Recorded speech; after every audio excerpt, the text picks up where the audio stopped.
তাপ এক প্রকার শক্তি, যা গ্রহণ করলে বস্তু উত্তপ্ত হয়ে ওঠে, মানে বস্তুর উষ্ণতা বৃদ্ধি পায়, যা বর্জন করলে বস্তুর উষ্ণতা কমে যায়, তাই তো? মানে তাপ তোমার এক প্রকার শক্তি হচ্ছে, যা গ্রহণ করলে বস্তু উত্তপ্ত হয় আর বর্জন করলে বস্তু শীতল হয়, ঠিক আছে? আর এটা হচ্ছে তোমার তাপের ডেফিনেশন।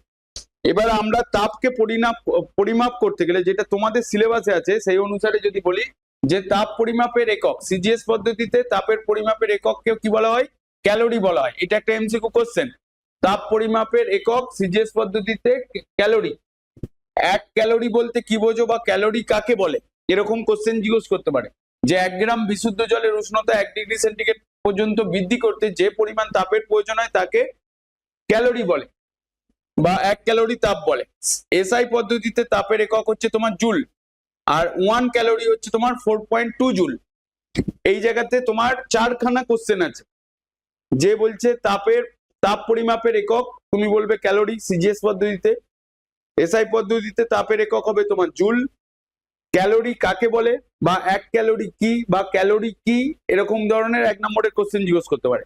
যে 1 গ্রাম বিশুদ্ধ জলের উষ্ণতা 1 ডিগ্রি সেন্টিগ্রেড 1 ডিগ্রি সেন্টিগ্রেড বৃদ্ধি করতে যে পরিমাণ তাপের প্রয়োজন হয় তাকে 1 ক্যালোরি তাপ বলা হয়, ঠিক আছে? 1 ক্যালোরি ইকুয়ালস টু কত জুল, শূন্যস্থান পূরণ করতে জিজ্ঞেস করতে পারে। মানে 1 ক্যালোরি ইকুয়ালস টু 4.2 জুল। হ্যাঁ, এরপরে যেটা বলা হচ্ছে তোমার তাপ পরিমাপ বলছে যে কোনো বস্তুর দ্বারা গৃহীত তাপ যে বিষয়গুলির উপর নির্ভর করে, মানে কোনো বস্তু যে তাপ গ্রহণ করবে বা বর্জন করবে তার কিসের উপর ডিপেন্ড করবে? বলছে যে বস্তুর উষ্ণতা বৃদ্ধির পরিমাণ, বস্তুর ভর আর বস্তুর উপাদান, ঠিক আছে? এখানে এই যে বস্তুর উপাদান, এখান থেকে তোমার আপেক্ষিক তাপটা আসবে, ঠিক আছে? প্রথমে বলছে যে বস্তুর উষ্ণতা বৃদ্ধির পরিমাণ, বস্তুর ভর ও বস্তুর উপাদান, এটাও একটা কোশ্চেন। বলছে যে আমরা জানি যে 1 কাপ জলের উষ্ণতা 1 ডিগ্রি সেন্টিগ্রেড বাড়াতে যে তাপ লাগে, 1 কাপ জলের উষ্ণতা 2 ডিগ্রি সেন্টিগ্রেড বাড়াতে তার দ্বিগুণ তাপ লাগে।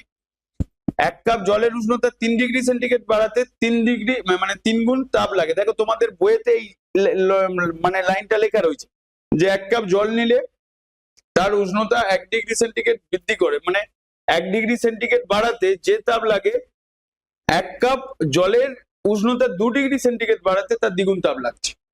মানে 1 ডিগ্রি সেন্টিগ্রেডে যেই তাপটা দিয়েছো 2 ডিগ্রিতে তার দ্বিগুণ, 3 ডিগ্রিতে তার 3 গুণ, ঠিক আছে? এইটা হচ্ছে তোমার তাপ দিচ্ছ। বলছে এরপরে সেকেন্ড কেসে বলছে যে 1 কাপ জলের উষ্ণতা 1 ডিগ্রি সেন্টিগ্রেড বাড়াতে যা তাপ লাগে 2 কাপ জলের উষ্ণতা 1 ডিগ্রি সেন্টিগ্রেড বাড়াতে তার দ্বিগুণ তাপ লাগে। তার মানে কিসের উপর ডিপেন্ড করছে? যে বস্তুর ভরের উপর ডিপেন্ড করছে। মানে যে যখনই আমি 1 কাপ জল নিয়ে 1 ডিগ্রি থেকে 2 ডিগ্রিতে যাচ্ছি তখন দ্বিগুণ তাপ লাগছে। আবার বলছে যখন 1 ডিগ্রি সেন্টিগ্রেড মানে 1 কাপ জলের উষ্ণতা 1 ডিগ্রি সেন্টিগ্রেড বাড়াতে যা তাপ লাগে 2 কাপ জলের উষ্ণতা 1 ডিগ্রি সেন্টিগ্রেড বাড়াতে তার দ্বিগুণ তাপ লাগে, এবং 3 কাপ জলের 1 ডিগ্রি সেন্টিগ্রেড উষ্ণতা বাড়াতে তার 3 গুণ তাপ লাগছে। এই কথাটার মানে বুঝতে পারলেন না? বুঝতে পারলেন না? বলছে যে তোমার এটা 1 কাপ জল নিয়েছো, এইটা টেম্পারেচার 1 ডিগ্রি আছে, এটাকে বৃদ্ধি করছো তুমি 2 ডিগ্রি সেন্টিগ্রেড, এখানে তোমার 2 টাইমস তাপ লাগছে। এখানে তুমি হিট দিচ্ছ, 2 কিউ হিট দিচ্ছ, মানে এখান থেকে 2 ডিগ্রিতে যাওয়ার জন্য 2 কিউ হিট দিচ্ছ, তবে যাচ্ছে। আবার তুমি 2 ডিগ্রি থেকে 3 ডিগ্রিতে যখন যাচ্ছ তখন সেখানে তুমি 3 কিউ হিট দিচ্ছ। এটা প্রথমের লাইন থেকে বলছে যে 1 ডিগ্রি সেন্টিগ্রেড বাড়াতে যা তাপ লাগে 1 কাপ জলের উষ্ণতা 2 ডিগ্রি সেন্টিগ্রেড বাড়াতে দ্বিগুণ তাপ লাগে, এবং 1 কাপ জলের উষ্ণতা 3 ডিগ্রি সেন্টিগ্রেড বাড়াতে 3 গুণ তাপ লাগে। এবার আমি বলছি যে 1 কাপ জলের উষ্ণতা 1 ডিগ্রি সেন্টিগ্রেড আছে, আমি সেই জায়গায় 2 কাপ জল নিচ্ছি, তখন 1 ডিগ্রি সেন্টিগ্রেড বৃদ্ধি করতে, মানে 0 থেকে 1 ডিগ্রি সেন্টিগ্রেড বৃদ্ধি করতে আমার দ্বিগুণ তাপ লাগছে, মানে 2 টাইমস তাপ, মানে 2 কিউ হিট লাগছে। মানে কথাটা বুঝতে পারলেন না? বুঝতে পারলেন না? 1 কাপ জলের উষ্ণতা 1 ডিগ্রি থেকে 2 ডিগ্রি যেতে গেলে মানে তোমার দ্বিগুণ তাপ লাগছে, আবার 2 ডিগ্রি থেকে 3 ডিগ্রিতে যেতে গেলে 3 গুণ তাপ লাগছে, মানে 1 ডিগ্রি সেন্টিগ্রেড করে বাড়াচ্ছে। যখন যদি 2 কাপ জল নাও 1 ডিগ্রি সেন্টিগ্রেড বৃদ্ধি করতেই তোমার দ্বিগুণ তাপ তোমাকে দিতে হচ্ছে। আবার 3 গুণ মানে 3 ডিগ্রি সেন্টিগ্রেড বৃদ্ধি করতে তোমাকে 3 গুণ তাপ দিতে হচ্ছে যদি 3 কাপ জল হয়। এই যেখানে দেখো বলছে 2 কাপ জলের উষ্ণতা 1 ডিগ্রি সেন্টিগ্রেড বাড়াতে তার দ্বিগুণ তাপ লাগে, আবার 3 কাপ জলের উষ্ণতা 1 ডিগ্রি সেন্টিগ্রেড বাড়াতে 3 গুণ তাপ লাগে। তার মানে বস্তুর ভরের ওপর ডিপেন্ড করছে, মানে বস্তুর ভর বৃদ্ধি পেলে তাপের পরিমাণটাও তোমার বেশি পরিমাণে লাগছে, মানে বস্তুর ভরের সঙ্গে তোমার তাপটা কি হয়ে যাচ্ছে, ডাইরেক্টলি প্রপোর্শনাল। কারণ ফর্মুলাটা যেটা আছে কিউ ইকুয়ালস টু তোমার এম এস টি, এখানে কিউ এমটা হচ্ছে তোমার বস্তুর ভর আর এসটা হচ্ছে তোমার আপেক্ষিক তাপ আর টিটা হচ্ছে তোমার উষ্ণতা বা তাপমাত্রা। এবার দেখো আমি এখানে কি বলছি যে এই লাইনটা তোমাদের রয়েছে বইতে, তার মানে কিউ এর সঙ্গে বস্তুর ভরটা কি হয়ে যাচ্ছে, ডাইরেক্টলি প্রপোর্শনাল হয়ে যাচ্ছে, মানে এখানে কিউ প্রপোর্শনাল টু এম হচ্ছে। আবার উষ্ণতা বৃদ্ধি করলে যেই প্রথমের লাইনটা লেখা রয়েছে যে বস্তুর উষ্ণতা বৃদ্ধির পরিমাণ, মানে আমি যদি তাপমাত্রা বৃদ্ধি করি তাহলে বস্তুতে কি হবে, তাপও বৃদ্ধি পাবে, কারণ Q equals to M S T, তার মানে Q directly proportional to T, মানে উষ্ণতা বৃদ্ধি করলে তাপও বৃদ্ধি পাবে। ঠিক আছে, আবার উষ্ণতা মানে বস্তুর ভর বৃদ্ধি পেলে তাপের পরিমাণটাও বৃদ্ধি পাবে। ঠিক আছে, এরপরে দেখো আপেক্ষিক তাপ কাকে বলে, মানে স্পেসিফিক হিট বলছে কোন পদার্থের একক ভরের উষ্ণতা 1 ডিগ্রি সেন্টিগ্রেড বৃদ্ধি করতে যে পরিমাণ তাপের প্রয়োজন হয় ওই পদার্থ মানে প্রয়োজনীয় তাপকে, মানে সেই পরিমাণ তাপকে ওই পদার্থের আপেক্ষিক তাপ বলে। এটাও আপেক্ষিক তাপ মানে স্পেসিফিক হিটের ডেফিনেশনও পরীক্ষায় আছে। ঠিক আছে, কোন পদার্থের একক ভরের উষ্ণতা 1 ডিগ্রি সেন্টিগ্রেড বৃদ্ধি করতে প্রয়োজনীয় তাপকে বৃদ্ধি করতে যে পরিমাণ তাপের প্রয়োজন হয় সেই পরিমাণ তাপকে ওই পদার্থের আপেক্ষিক তাপ বলে। বুঝতে পারলে না? এরপরে দেখো অবস্থার পরিবর্তন মানে আমরা পদার্থের কতগুলো অবস্থা জানি, দেখো পদার্থের মেন যেই অবস্থা, পদার্থের 3টে অবস্থা, একটা হচ্ছে তোমার সলিড, লিকুইড আর ভেপার বা গ্যাস, মানে কঠিন, তরল আর গ্যাসীয়। প্লাজমা যেটা বলা হচ্ছে সেইটা ধরো এখনো বইয়ের মধ্যে খুব একটা বেশি আসেনি। ঠিক আছে, পদার্থের 4টে অবস্থাকে বলা হয়, কিন্তু তোমার অরিজিনালি তুমি যদি পদার্থের অবস্থা দেখো আরো 2খানা অবস্থা রয়েছে, কিন্তু সেগুলো এখনো বইয়েতে আসেনি। তো পদার্থের তুমি মনে রাখবে পদার্থের 3টে অবস্থা, কঠিন, তরল, গ্যাসীয়। ঠিক আছে, এই অবস্থার পরিবর্তনের জন্য তাপের প্রয়োজন। মানে যদি ধরো তুমি কঠিন থেকে তরলে যাও, মানে ধরো 1 গ্রাম আইস নিলে, ধরো এটা আইস নিয়েছো, এই জারে তোমার আইস রয়েছে। ঠিক আছে, এখানে তোমার আইস আছে, এই আইস থেকে মানে বরফ আছে, এইটাতে তোমার ওয়াটার আছে, আবার এইটাতে তোমার ভেপার আছে, ওয়াটার ভেপার আছে, মানে জলীয় বাষ্প। তো এখানে এর স্টেট কি, এটা হচ্ছে তোমার কঠিন, এটা হচ্ছে তোমার তরল, এটা হচ্ছে তোমার গ্যাসীয়। স্টেট মানে এর অবস্থা, এটা হচ্ছে তোমার গ্যাসীয়।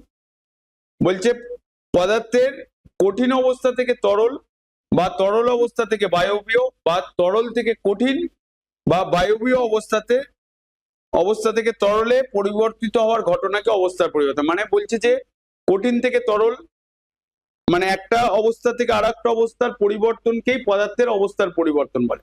এবারে বলছি যে কঠিন থেকে তরলে আসতে গেলে সেখানে উষ্ণতা বৃদ্ধি করতে হবে না, তাপ দিতে হবে না, তাপ বর্জন করতে হবে। কঠিন থেকে তরলে এলে কঠিন পদার্থটা তাপ গ্রহণ করবে না তাপ বর্জন করবে, তাপ দিতে হবে, তবে সে তরলে যাবে। আবার তরল থেকে গ্যাসীয়তে যেতে গেলে সেখানেও তাপ দিতে হবে। তো এইটার অবস্থার উপর বেস করে আসছে তোমার গলন আসছে, মানে কঠিন পদার্থ কি হয়ে যাবে, গলে যাবে, তাই তো? কঠিন থেকে তরলে যাওয়াটাকে কি বলা হচ্ছে, গলন। বলছে যে একটি নির্দিষ্ট উষ্ণতায় ও চাপে তাপ প্রয়োগ করলে কঠিন পদার্থের তরল পরিণত হওয়ার ঘটনাকে গলন বলে। ঠিক আছে, মানে গলন কি এরকমও পরীক্ষায় জিজ্ঞেস করে যে একটি নির্দিষ্ট উষ্ণতায় ও চাপে, যদি উষ্ণতা ও চাপ না লেখো কেটে দেবে, তাপ প্রয়োগ করলে কঠিন পদার্থের তরলে পরিণত হওয়ার ঘটনাকে গলন বলে। গলনাঙ্ক কাকে বলে? মানে এই যে যেই তাপমাত্রাতে কঠিন পদার্থটি তরলে পরিণত হচ্ছে সেই তাপমাত্রাকেই গলনাঙ্ক বলা হচ্ছে, মানে ওই পদার্থের গলনাঙ্ক বলা হচ্ছে। মানে ধরো আইস থেকে যখন লিকুইডে আসছে, মানে 0 ডিগ্রি সেন্টিগ্রেড উষ্ণতায় আইস কি হয়, বরফে জলে পরিণত হয়, আবার জল 0 ডিগ্রি সেন্টিগ্রেড উষ্ণতাতে বরফে পরিণত হয়। তার মানে আইসের গলনাঙ্ক হবে তোমার 0 ডিগ্রি সেন্টিগ্রেড, কারণ 0 ডিগ্রি সেন্টিগ্রেডের পর থেকেই কি হয়ে যাচ্ছে, সেটা লিকুইডে পরিণত হয়ে যাচ্ছে। তো সেই জন্য আইসের মানে বরফের গলনাঙ্ক কত হবে? 0 ডিগ্রি সেন্টিগ্রেড। ঠিক আছে, মানে এবার হচ্ছে মেল্টিং পয়েন্টের ডেফিনেশন কি হবে, তোমাকে এই লাইনটা লিখতে হবে। প্রমাণ বায়ুমণ্ডলীয় চাপে যে উষ্ণতায় কোনো কঠিন পদার্থের তরলে পরিণত হতে শুরু করে সেই উষ্ণতাকে কঠিন পদার্থের গলনাঙ্ক বলে। দেখো তাহলে মেল্টিং পয়েন্ট কি ছিল, যে প্রমাণ বায়ুমণ্ডলীয় চাপে যে উষ্ণতায়, এই যে উষ্ণতাটা না লিখলে কেটে দেবে কিন্তু, বা যে তাপমাত্রায় লিখতে পারো, কঠিন পদার্থ তরলে পরিণত হওয়ার ঘটনাকে ওই উষ্ণতায় ওই কঠিন পদার্থের গলনাঙ্ক বলে। এবার কঠিনীভবন, যেটাকে সলিডিফিকেশন বলা হচ্ছে, মানে তরল থেকে তুমি কঠিনে যাবে, সেখানে কি হবে বলছে যে একটি নির্দিষ্ট উষ্ণতা ও চাপে তাপ নিষ্কাশনের ফলে, তার মানে এখানে হচ্ছে কঠিনীভবন কি বলছে, যে একটি নির্দিষ্ট উষ্ণতায় ও চাপে তাপ নিষ্কাশনের ফলে তরল পদার্থের কঠিনে পরিণত হওয়ার ঘটনাকে কঠিনীভবন বলে বা হিমায়ন বলে। এটাকেই বলা হচ্ছে ফ্রিজিং পয়েন্ট, মানে তরল থেকে সলিডে যাচ্ছে, মানে যেমন জল 0 ডিগ্রি সেন্টিগ্রেড টেম্পারেচারে পৌঁছালে সেটা কি হয়ে যাবে, আইসে পরিণত হয়ে যাবে, মানে সলিডে যাচ্ছে। যে সেখানেও ডেফিনেশনটা কি বলবে, যে প্রমাণ বায়ুমণ্ডলীয় চাপে যে নির্দিষ্ট উষ্ণতায় কোনো তরল পদার্থের তাপ বর্জন করে জমে কঠিনে পরিণত হয়, বা তাপ বর্জন করে তরল থেকে কঠিনে পরিণত হয়, সেই উষ্ণতাকে ওই পদার্থের হিমাঙ্ক বলে। কি বলছে, যে প্রমাণ বায়ুমণ্ডলীয় চাপে যে নির্দিষ্ট উষ্ণতায় কোনো তরল পদার্থের তাপ বর্জন করে জমে কঠিনে পরিণত হয়, সেই উষ্ণতাকে ওই পদার্থের হিমাঙ্ক বলে। তার মানে এরপরে দেখো কি বলছে, যে গলনে ও কঠিন ভবনের আয়তনের পরিবর্তন, মানে change of volume in the melting point and freezing point. ঠিক আছে, মানে গলনে কঠিন ভবনে আয়তনের কি পরিবর্তন হবে। যেমন ধরো তুমি দেখবে যদি 1 গ্লাস জল নাও, একদম কানায় কানায় ভর্তি রাখলে, ওইটাকে তুমি ফ্রিজে রেখে দিলে, কয়েক ঘন্টা পরে দেখছো যে, বা কিছুক্ষণ টাইম পরে যখন ওইটা আইসে মানে পুরো বরফে পরিণত হবে, দেখবে ওই জলের গ্লাসটা কিছুটা উপরের দিকে উঠে গেছে, মানে আইসের যেই লেয়ারটা তৈরি হয়েছে সেটা কিছুটা উপরের দিকে, তার মানে আইসের কি হয়ে গেছে, আয়তনটা বেড়ে গেছে। দেখেছো এটা? বা তোমার যে ফ্রিজেতে যে আইস কিউবের যে ট্রেটা আছে, দেখবে যে জল তুমি ভর্তি করে দিলে, যখন সেটা আইস হয়ে গেছে, দেখবে আইসের এই লেভেলটা ঠিক দেখবে এরকম একটা শেপ নিয়ে আছে, মানে পুরো এরকম সেম পুরো কিউব নেই কিন্তু, তার মানে ওর ভলিউমটা বেড়ে যাচ্ছে। এখানে কি বলছে, যে অধিকাংশ কঠিন পদার্থ তরলে পরিণত হলে তার আয়তন বেড়ে যায়, ফলে এই অবস্থায় এইসব পদার্থের ঘনত্ব কমে যায়। মানে আমরা ঘনত্ব কিভাবে কমে যাচ্ছে আমরা কি জানি, ডি ঘনত্ব ইকুয়ালস টু কি হয়, D equals to M by V, মানে ভর বাই আয়তন, মানে কারো যদি আয়তন বৃদ্ধি পায় তার কি হবে, ঘনত্ব কমবে। এখানে কি বলছে, আয়তন বেড়ে যাচ্ছে, তার মানে কি হয়ে যাচ্ছে, ঘনত্ব কমে যাচ্ছে। সেই জন্যই বলছে যে পদার্থের তরলে পরিণত হলে আয়তনে বেড়ে যায়, ফলে ওই সব পদার্থের ঘনত্ব কমে যায়, যেমন তামা, রূপা, মোম ইত্যাদি।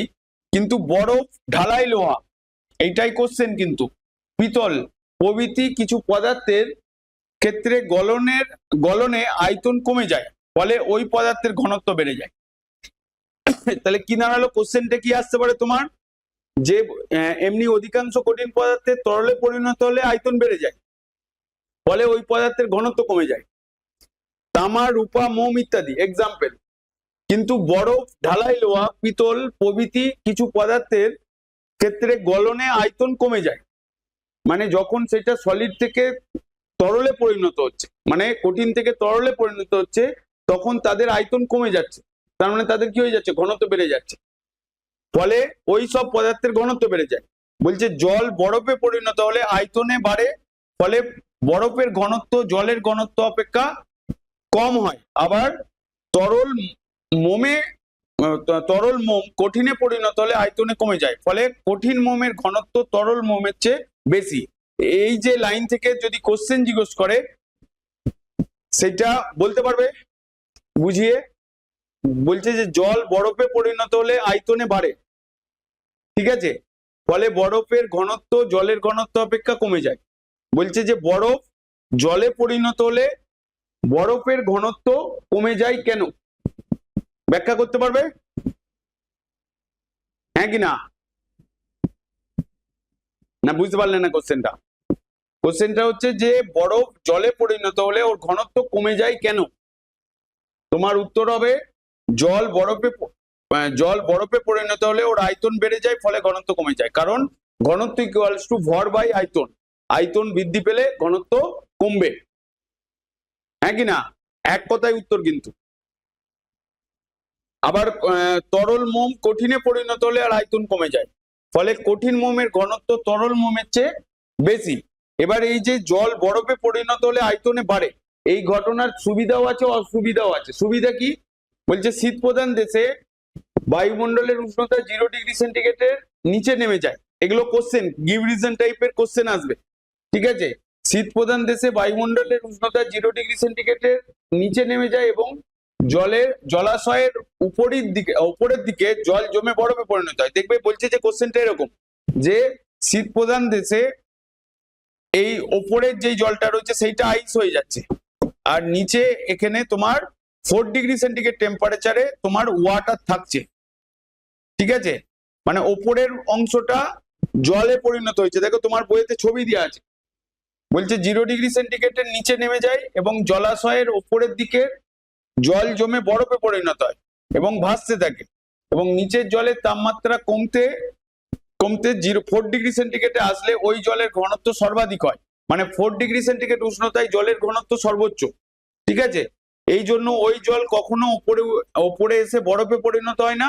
সেই জন্য শীত প্রধান দেশে জলাশয়গুলির ওপরে বরফ থাকলেও নিচে জল থাকে, তাই জলচর প্রাণীরা বেঁচে থাকতে পারে। বা শীত প্রধান দেশে জলচর প্রাণীরা কিভাবে বেঁচে থাকে তা ব্যাখ্যা করো, তখন তোমাকে এইটা লিখতে হবে। দেখবে তুমি মোবাইলে রিল দেখো তো, হ্যাঁ কি না? দেখো না হ্যাঁ, তো দেখবে যে অনেকে ভিডিও দিচ্ছে যে এরকম ওই যে কি বলে আইসের ওপর দিয়ে ওই যে কি বলে ওই দৌড়াচ্ছে না, কি বলে না ওইটাকে, ওই স্কেটিং না কি সব বলে। হ্যাঁ, তো দেখবে যে ওই যে আইসটা দেখবে হয় ওটা আর্টিফিশিয়ালি ক্রিয়েট করেছে, অনেক অনেক জায়গায় রয়েছে। আবার শীত প্রধান দেশে গেলে ওদের আশপাশের যে মানে পুকুর টুকুর যা রয়েছে, মানে জলাশয় যা রয়েছে, উপরের অংশটা বরফ জমা হয়ে গেছে কিন্তু নিচের অংশটা আইস রয়ে গেছে। আবার দেখবে কিছু ওরকম ভিডিওতে দেখবে যে আইসের ওরকম জমে রয়েছে, নিচে মাছ মানে হচ্ছে কি বলে ধরে সে রান্না করে খাচ্ছে, এরকমও দেখবে অনেক ভিডিও দেখতে পাবে, ঠিক আছে। তো তার কারণই হচ্ছে মেন কালপিট হচ্ছে 4 ডিগ্রি সেন্টিগ্রেড উষ্ণতায় জলের ঘনত্ব সর্বাধিক। এই লাইনটা যদি এই কোশ্চেনের মধ্যে না লেখা থাকে তাহলে তোমাকে কোনো টিচারই মার্কস দেবে না। তুমি যদি বলো যে আমি সব লিখে এসেছি কিন্তু এই লাইনটা না লিখে এলে তোমাকে মার্কস দেবে না। এই যে জলাশয়ের এই নিচের অংশটাতেই 4 ডিগ্রি সেন্টিগ্রেডে জল হয়ে থাকছে, কিন্তু এর মানে সব জায়গায় যে 4 ডিগ্রি সেন্টিগ্রেডে পৌঁছাবে তার তো কোনো মানে নেই। ইগলুতে জলের ঘনত্বের উপর হয় না কিন্তু। হুম হুম তাও ইগলু, কারণ দেখো ইগলুতে অ্যাকচুয়ালি হয় কি, তোমার আইস দিয়েই তৈরি হয়, এই আইস দিয়েই তোমার ওই ঘরটা বানানো হয়। এবার ধরো বাইরে প্রচন্ড ঠান্ডা, আর তুমি ধরো ঘরের ভেতর আগুন জ্বলিয়ে থাকছো, এই বরফটা মানে গলে যাচ্ছে, আবার সাথে সাথেই মানে টেম্পারেচার কম হওয়ার জন্য কি হয়ে যাচ্ছে, আবার আইস হয়ে যাচ্ছে। এবার ধরো এই যে আইসটা মানে কি হয় কি, দুটো আইসকে তুমি যদি হাই প্রেসার দিয়ে দাও ওইটা কি হয়ে যায়, জুড়ে যায়। তো হাই প্রেসারে হাই চাপে মানে প্রবল যদি তুমি প্রেসার ক্রিয়েট করো, তার কারণ কি দুটো লেয়ারের মাঝে কি হয় কি, ধরো এ একটা আইস কিউব নিয়েছো, এ একটা আইস কিউব, দুটোকে তুমি এরকম ভাবে টাচ করে জুড়িয়ে দিলে, মানে ওটা জুড়ে যাচ্ছে। তার কারণ কি যখনই তুমি ফোর্স অ্যাপ্লাই করছো মানে বল প্রয়োগ করছো মানে চাপ দিচ্ছ, এই সাইডের আইস গুলো গলে জল হচ্ছে, এই সাইডের আইস গুলো জ্বলে জল হচ্ছে, এই জলটা এই আইসের সংস্পর্শে থাকার জন্য এইটা আবার ফের বরফে পরিণত হয়ে যাচ্ছে, তাই দুটো জুড়ে যাচ্ছে। তো হ্যাঁ কি না? তো ইগলুর ক্ষেত্রেও সেই একই জিনিসই ঘটছে। বুঝতে পারলে না? বুঝতে পারলে না? মানে ইগলুর ক্ষেত্রে এটা হয় না, যেমন এই জলাশয়ে যেটা থাকে এখানে 0°C, এখানে 1°, তারপর এটা 2°, এটা 3°, তারপর 4°C। 4°C পৌঁছালেই তোমার জলের ঘনত্বটা অনেকটা বেড়ে যাবে। ঠিক আছে? তোমাকে এই এই যদি এই কোশ্চেনটা জিজ্ঞেস করে যে শীত প্রধান দেশের বায়ু মানে শীত প্রধান দেশে জলচর প্রাণীরা কিভাবে বেঁচে থাকতে পারে, তখন তোমাকে লিখতে হবে যে শীত প্রধান দেশের বায়ুমণ্ডলের উষ্ণতা 0°C নিচে নেমে যায় এবং জলাশয়ের ওপরের দিকের জল জমে বরফে পরিণত হয় এবং ভাসতে থাকে। এবং আচ্ছা, বরফ জলে ভাসে কেন বলতে পারবে?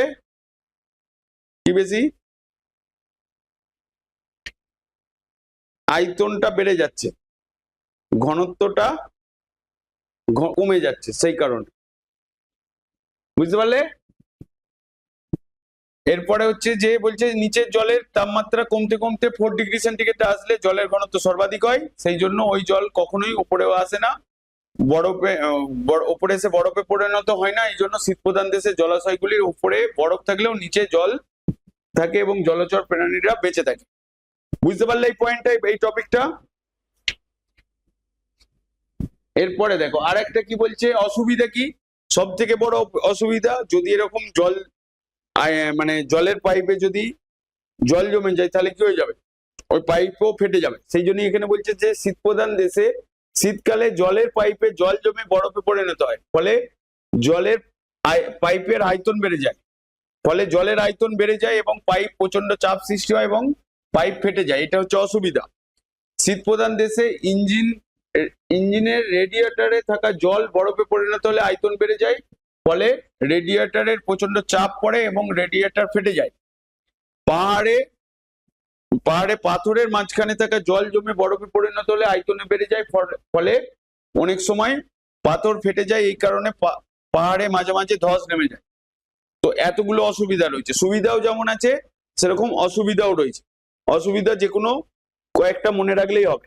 এবার এখানে যেটা বলছে যে কোনো কোনো তরল কঠিনে পরিণত হলে আয়তনে বেড়ে যায় অর্থাৎ ঘনত্ব কমে যায়, এই রকম কয়েকটি কঠিন পদার্থের নাম হলো ঢালাই লোহা, পিতল, এটা পরীক্ষায় আসার চান্স আছে।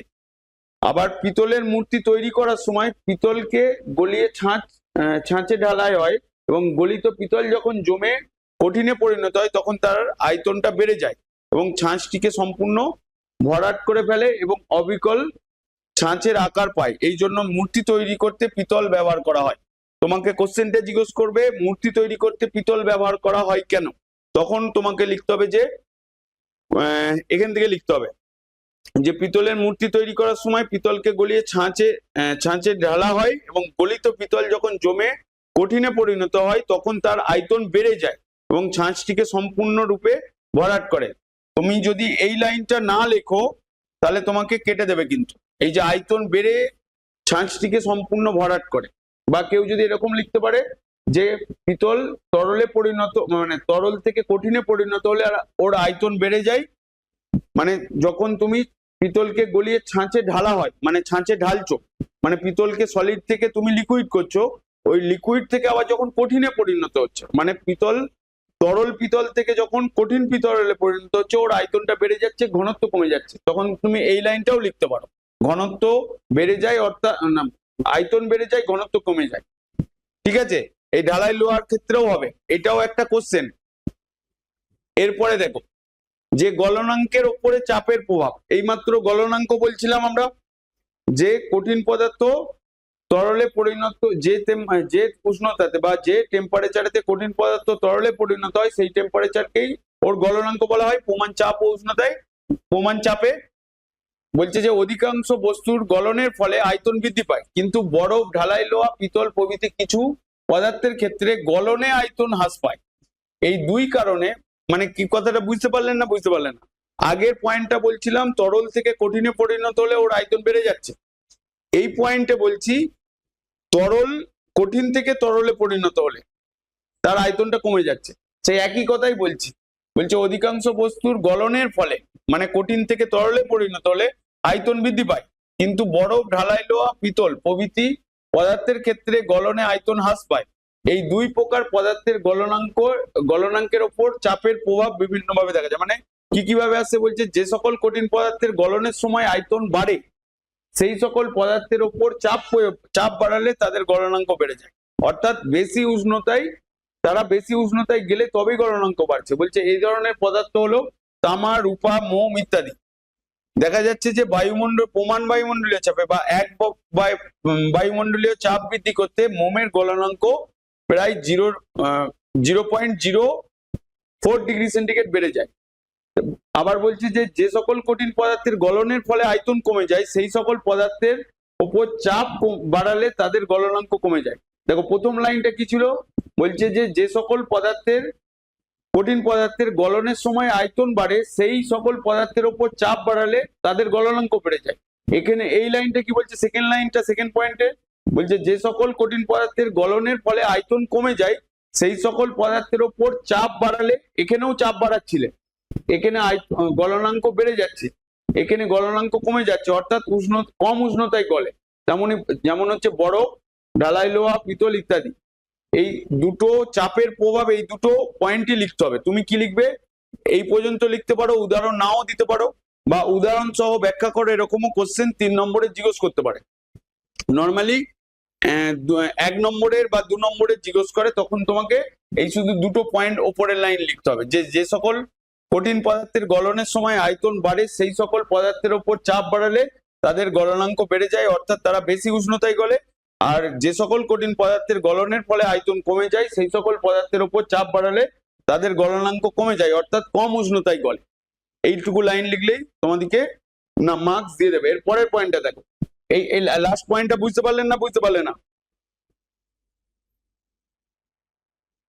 এরপরে হচ্ছে তোমার পুনঃস্থিলি ভবন। এই মাত্র দুটো বরফকে যেটা বলছিলাম না, প্রেসার দিলে তারা জুড়ে যাচ্ছে, ওই ঘটনাটাকে পুনঃস্থিলি ভবন বলছে।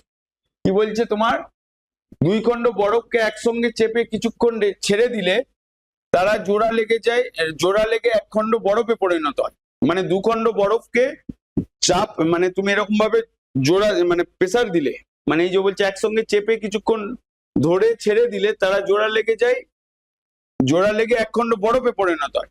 বলছে চাপ বাড়ালে বরফের গলনাঙ্ক কমে যায়।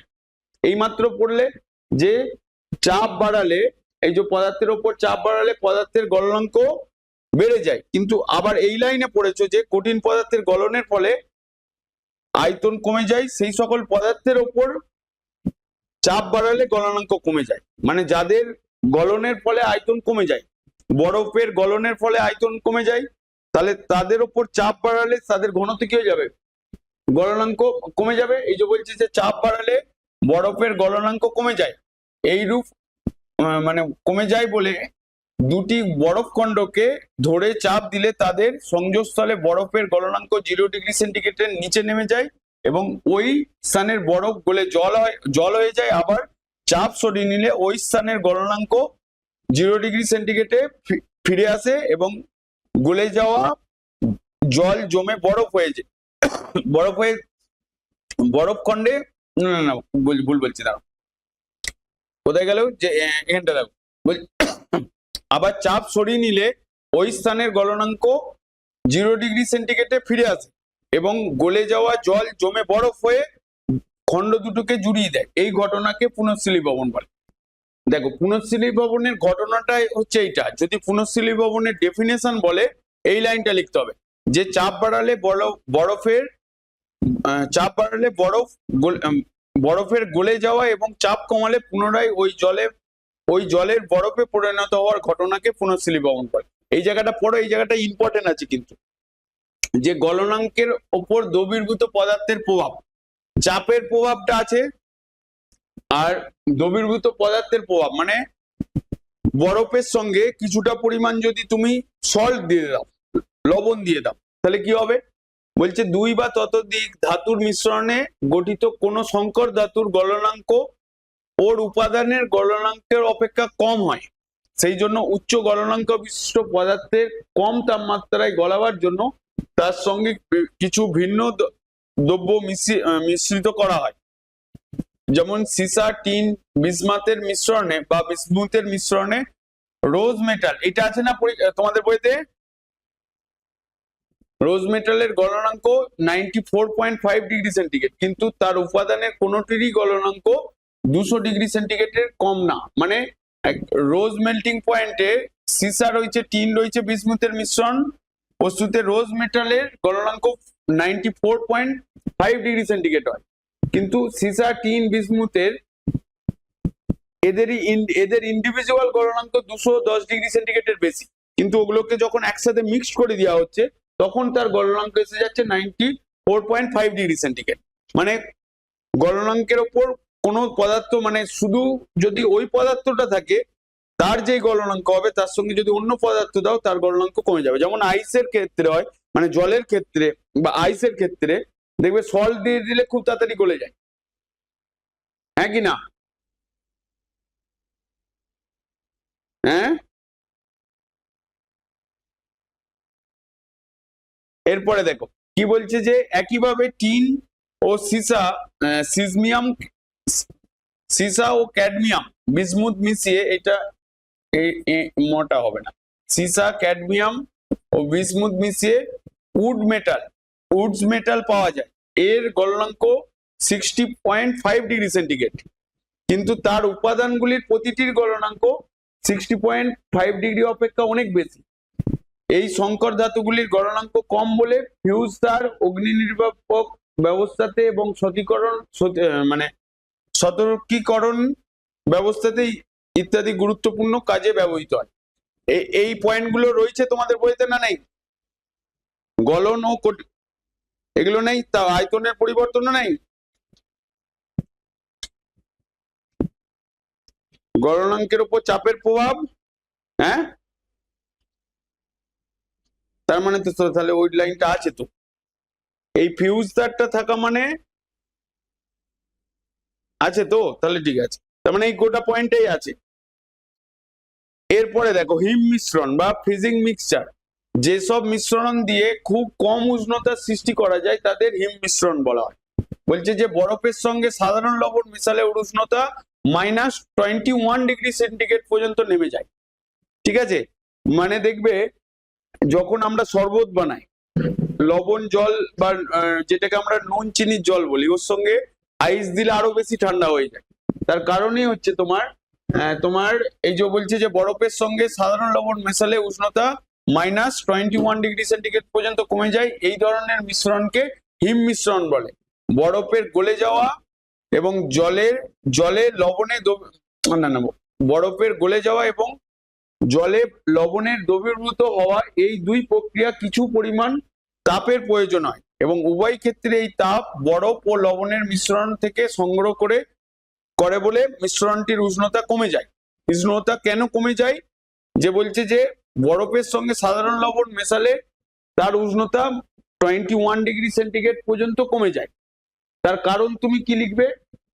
বরফের গলে যাওয়া এবং জলে লবণের দ্রবীভূত হওয়া, এই দুই প্রক্রিয়ায়, মানে যখন তুমি জলের মধ্যে লবণ দিচ্ছ, লবণটা কি জলের মধ্যে মিক্সড হচ্ছে, আবার বরফটা কি হয়ে যাচ্ছে, গলে জল হচ্ছে, মানে দুখানা প্রক্রিয়া হচ্ছে, সলিড থেকে লিকুইড হচ্ছে, আর একটা কি হচ্ছে তোমার জলের সঙ্গে লবণের হচ্ছে তোমার মিক্সড হচ্ছে, মানে দু রকম প্রক্রিয়া হচ্ছে। একটা হচ্ছে তোমার লিকুইডিফিকেশন হচ্ছে, আর একটা তোমার সলিউশন ফর্ম করছে।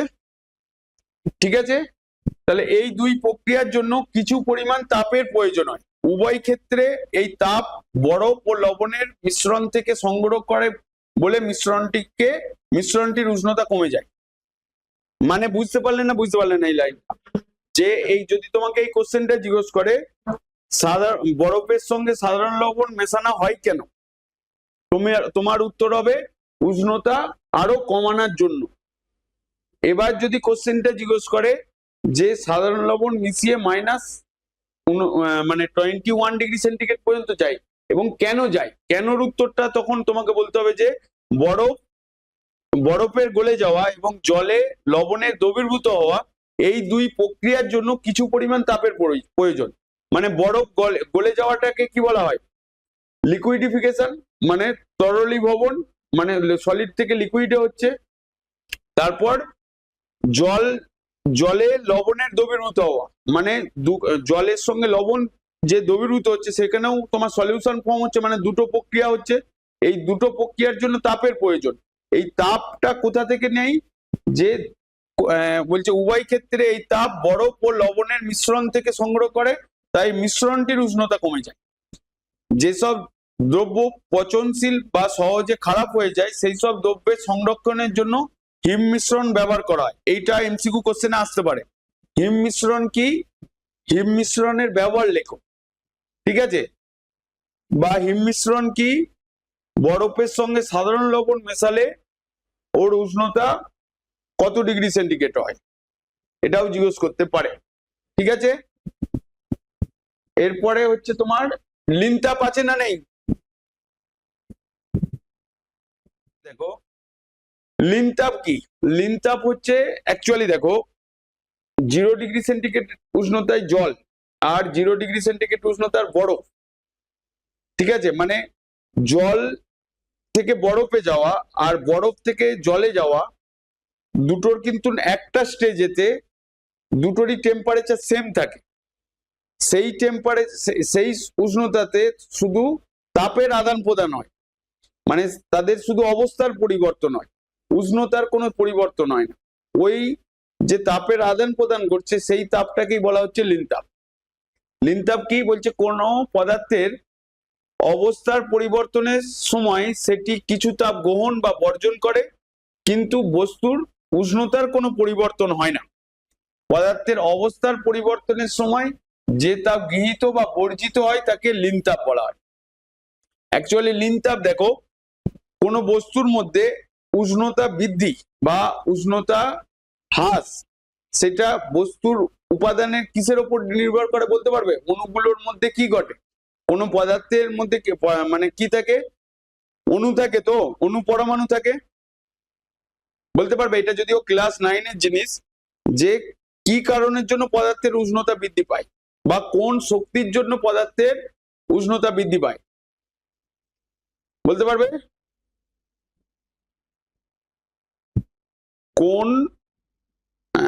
কোন শক্তির জন্য পদার্থের উষ্ণতা বৃদ্ধি পায়? অপশানে দেওয়া রয়েছে তাপ শক্তি, গতিশক্তি, স্থিতিশক্তি, কোনটিই না। আর সুচরিতা কি কোন কারণে?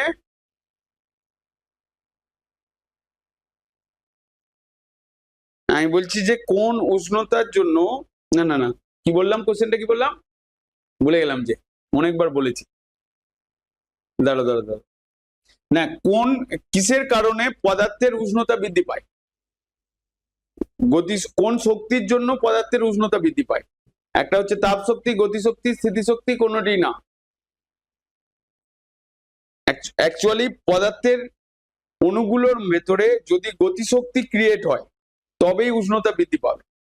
মানে কোশ্চেনটা হচ্ছে, হ্যাঁ তোমার কথাটাই ঠিক। আর উষ্ণতা বৃদ্ধির মেন কারণ হচ্ছে পদার্থের গতিশক্তি, গতিশক্তি বৃদ্ধি পেলে তবেই তার উষ্ণতা বৃদ্ধি পাবে। আর স্থিতিশক্তি বৃদ্ধি পেলে তার লিন তাপ বৃদ্ধি পাবে। লিন মানে কথাটার মানেই হচ্ছে আবদ্ধ, মানে ওই বস্তুটার ভেতরে যতটা শক্তি রয়েছে বা যতটা শক্তিটা এখানে তুমি তাপ দিয়ে কোনো টাইমে বর্জন হচ্ছে আর কোনো টাইমে গৃহীত হচ্ছে, ঠিক আছে। লিন তাপ কাকে বলে? যে কোনো পদার্থের অবস্থার পরিবর্তনের সময় সেটির কিছু তাপ গ্রহণ বা বর্জন করে, কিন্তু বস্তুর উষ্ণতার কোনো পরিবর্তন হয় না। পদার্থের অবস্থার পরিবর্তনের সময় যে তাপ গৃহীত বা বর্জিত হয় তাকে লীন তাপ বলে। উষ্ণতা স্থির রেখে একক ভরের কোনো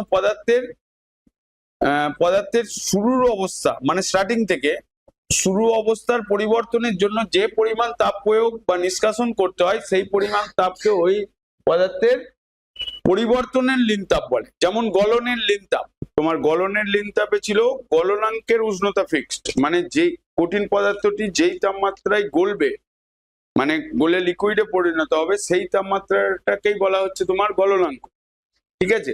আর হিমাঙ্ক ক্ষেত্রে কি বলা হচ্ছে যে যেই তাপমাত্রায় তরল কঠিনে পরিণত হবে সেই তাপমাত্রাটাকে বলা হচ্ছে তোমার হিমাঙ্ক। মানে একক ভরের কোনো তরল পদার্থকে তার হিমাঙ্কের উষ্ণতায় স্থির রেখে, মানে উষ্ণতাটা চেঞ্জ হবে না। লীন তাপে কি হয়, উষ্ণতাটা চেঞ্জ হয় না, পদার্থে শুধু অবস্থার পরিবর্তন হয়। সম্পূর্ণ রেখে কঠিনে পরিণত করতে যে পরিমাণ তাপের নিষ্কাশন করা হয় মানে বা যে পরিমাণ তাপ নিষ্কাশন করতে হয় সেই পরিমাণ তাপকে ওই তরলের কঠিন ভবনের লীন তাপ বলা হয়, ঠিক আছে। যেমন বরফের টুকরোর মধ্যে একটি গর্ত করে তাতে জল রাখলে ওই জল জমে বরফে পরিণত হয় না কেন, এরকম কোশ্চেন জিজ্ঞেস করতে পারে। যেমন ধরো একটা বরফের টুকরোর ভেতরে তুমি জল দিলে সেই জলটা বরফে পরিণত হয় না কেন, তার কারণ বলছে যে 0°C উষ্ণতায় বরফের টুকরোর মধ্যে একটি গর্ত করে তাতে জল ডাললে জল তাপ বর্জন করে এবং 0°C উষ্ণতায় মানে বর্জন করে 0°C উষ্ণতায় পৌঁছাবে। মানে যেই জলটা ঢালছো ওই জলটা কি করবে, তাপ বর্জন করবে, কারণ ওই জলটা উষ্ণতাটা বেশি আর বরফের উষ্ণতাটা কম। তার মানে ক্যালোরিমিতির মূলনীতি অনুসারে যার হচ্ছে তোমার উষ্ণতা বেশি সে তাপ বর্জন করবে আর যার উষ্ণতা কম সে তাপ গ্রহণ করবে। তার মানে যেই জলটা বরফের মধ্যে রাখছো তার উষ্ণতাটা বেশি, সে তাপ বর্জন করবে। ওই বর্জিত তাপ এই যেখানে এরপরে বলছে বরফ ওই তাপ গ্রহণ করবে এবং সামান্য বরফ গলে জলে পরিণত হবে, ফলে গর্তে জলের আয়তন সামান্য বাড়বে। এই অবস্থায় গর্তের জল ও বরফের উষ্ণতা 0°C হবে, কিন্তু গর্তের জলে লীন তাপ বর্জন করতে না পারায় ওই জল বরফে পরিণত হয় না, ঠিক আছে। এইটুকু লিখে দিলেই মার্কস দেবে, কিন্তু কঠিনী ভবনের লীন তাপ ডেফিনেশনটা পড়বে ভালো করে। এরপরে হচ্ছে তোমার বাষ্পীভবন মানে ভেপারাইজেশন, মানে তরল পদার্থ বাষ্পে পরিণত হওয়ার ঘটনাকে বাষ্পীভবন বলা হয়। বাষ্পীভবন দুটো টাইপের, একটা হচ্ছে বাষ্পায়ন আর স্ফুটন, ঠিক আছে। যেমন বলছে বাষ্পায়ন কি বলছে যে কোনো উষ্ণতায় কোনো তরলের কেবলমাত্র উপরিতল থেকে ধীরে ধীরে বাষ্পে পরিণত হওয়ার ঘটনাকে বাষ্পায়ন বলে। মানে বাষ্পায়ন তাহলে কোথায় ঘটছে, তরলের উপরিতল থেকে, বুঝতে পারলে। বাষ্পায়ন কোথায় ঘটবে, মানে যে কোনো উষ্ণতায় তরলের কেবলমাত্র উপরিতল থেকে ধীরে ধীরে বাষ্পে পরিণত হবে সেই ঘটনাকে বাষ্পায়ন বলা হয়। যেমন ধরো আমরা গ্রীষ্মকালে কি দেখি, খাল বিল পুকুর কি হয়ে যায়, শুকিয়ে যায়। কারণ কি শুকিয়ে যায়, মানে এই বাষ্পায়নের জন্যই তোমার জল মানে ওই কি বলে পুকুরের উপরিতল থেকে তোমার জল বাষ্পীভূত হয়ে যায়। তারপর বলছি যে ভেজা জামা কাপড় মিলে রাখলে কিছুক্ষণ পরে শুকিয়ে যায়, ক্রমাগত বাষ্পায়নের ফলে এইরূপ ঘটে, ঠিক আছে। মানে এই বাষ্পায়নের উদাহরণটা পড়তে হবে। তার মানে বাষ্পায়ন কাকে বলে, যে কোনো উষ্ণতায় কোনো তরলের কেবলমাত্র উপরিতল থেকে ধীরে ধীরে বাষ্পে পরিণত হওয়ার ঘটনাকে বাষ্পায়ন বলে। তারপর হচ্ছে বাষ্পায়নের হার কি কি বিষয়ের উপর নির্ভর করবে, যে কখন বাষ্পায়ন বেশি হবে। বলছে যে তরলের প্রকৃতি, বিভিন্ন তরলের বাষ্পায়নের হার বিভিন্ন হয়। যে তরলের স্ফুটনাঙ্ক কম হয় তার বাষ্পায়নের হার বেশি হয়। মানে কি মনে রাখবে, যে তরলের স্ফুটনাঙ্ক কম তার বাষ্পায়নের হারও বেশি হবে। মানে তোমাকে এই লাইনটা মনে রাখতে হবে যে তরলের প্রকৃতির ওপর ডিপেন্ড করবে। কিভাবে তরলের প্রকৃতির ওপর ডিপেন্ড করবে, যে তরলের স্ফুটনাঙ্ক কম তার বাষ্পায়নের হার বেশি। আর তরলের উপরিতলের ক্ষেত্রফল যত বেশি হবে বাষ্পায়নের হার তত বেশি হবে।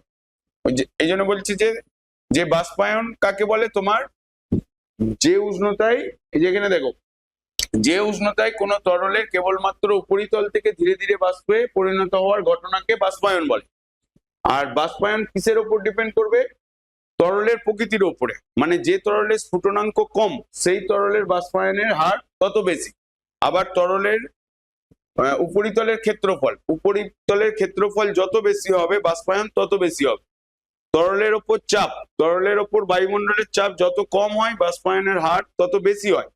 বায়ু শূন্য স্থানে তরলের বাষ্পায়নের হার সবচেয়ে বেশি হয়। বুঝতে পারলে না? বুঝতে পারলে না? এই তিনটে পয়েন্ট বুঝতে পেরেছো? যে বায়ু চলাচল, মানে যদি বায়ু চলাচল বেশি হয়, কারণ বাষ্পায়নের ঘটনাটা কোথায় ঘটছে? তোমার তরলের উপরিতলের ওপর। বায়ু চলাচল যত বেশি হবে বাষ্পায়নের হারও তত বেশি হবে। এই যে বলছে তরলের উপরিতলে বায়ু প্রবাহ বেশি হলে বাষ্পায়নের হার বেশি হয়। তারপর হচ্ছে বায়ুর শুষ্কতা, বলছে তরলের উপরিতলের বাতাস যত শুষ্ক হবে বাষ্পায়নের হার তত বেশি হবে। অর্থাৎ বায়ুতে জলীয় বাষ্পের পরিমাণ যত কম থাকবে, কম হবে বাষ্পায়নের হার তত বেশি হবে। তরল এবং পারস্পরিক উষ্ণতা, মানে তরল এবং পারস্পরিক বায়ুর উষ্ণতা বাড়লে বাষ্পায়নের হার বৃদ্ধি পাবে। মানে তোমাকে এতগুলো পয়েন্ট মনে রাখতে হবে বাষ্পায়নের উপর, কারণ তোমাদের সিলেবাসে রয়েছে বাষ্পায়নের ব্যাপার। তাহলে বুঝতে পারলে এই পয়েন্টটা?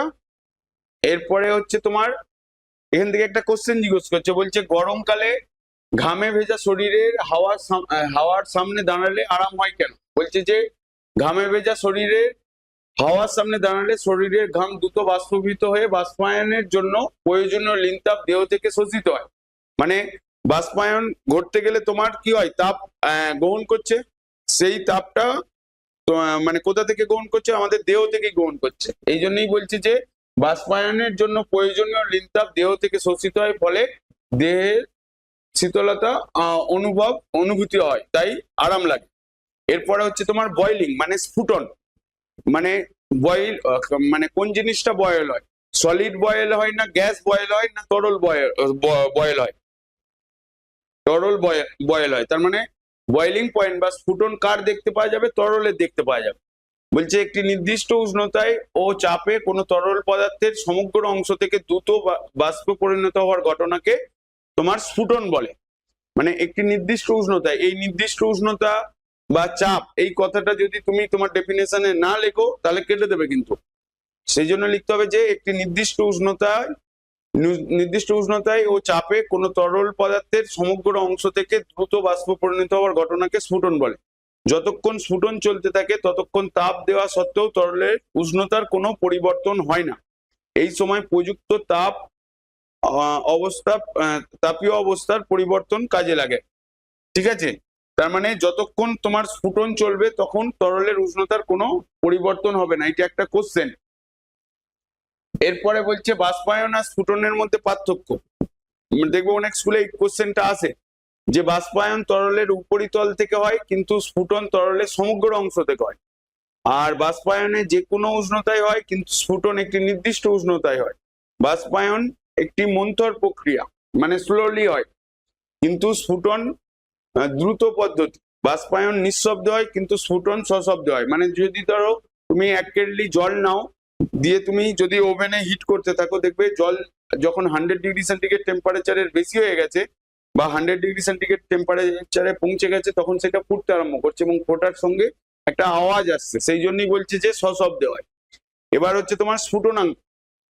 তাহলে স্ফুটন আর বাষ্পায়নের পার্থক্য বুঝতে পারলে? বাষ্পায়ন তরলের উপরিতল থেকে হবে, স্ফুটন তরলের সমগ্র অংশ থেকেই হবে। এই লাইনটা না লিখলে কেটে দেবে।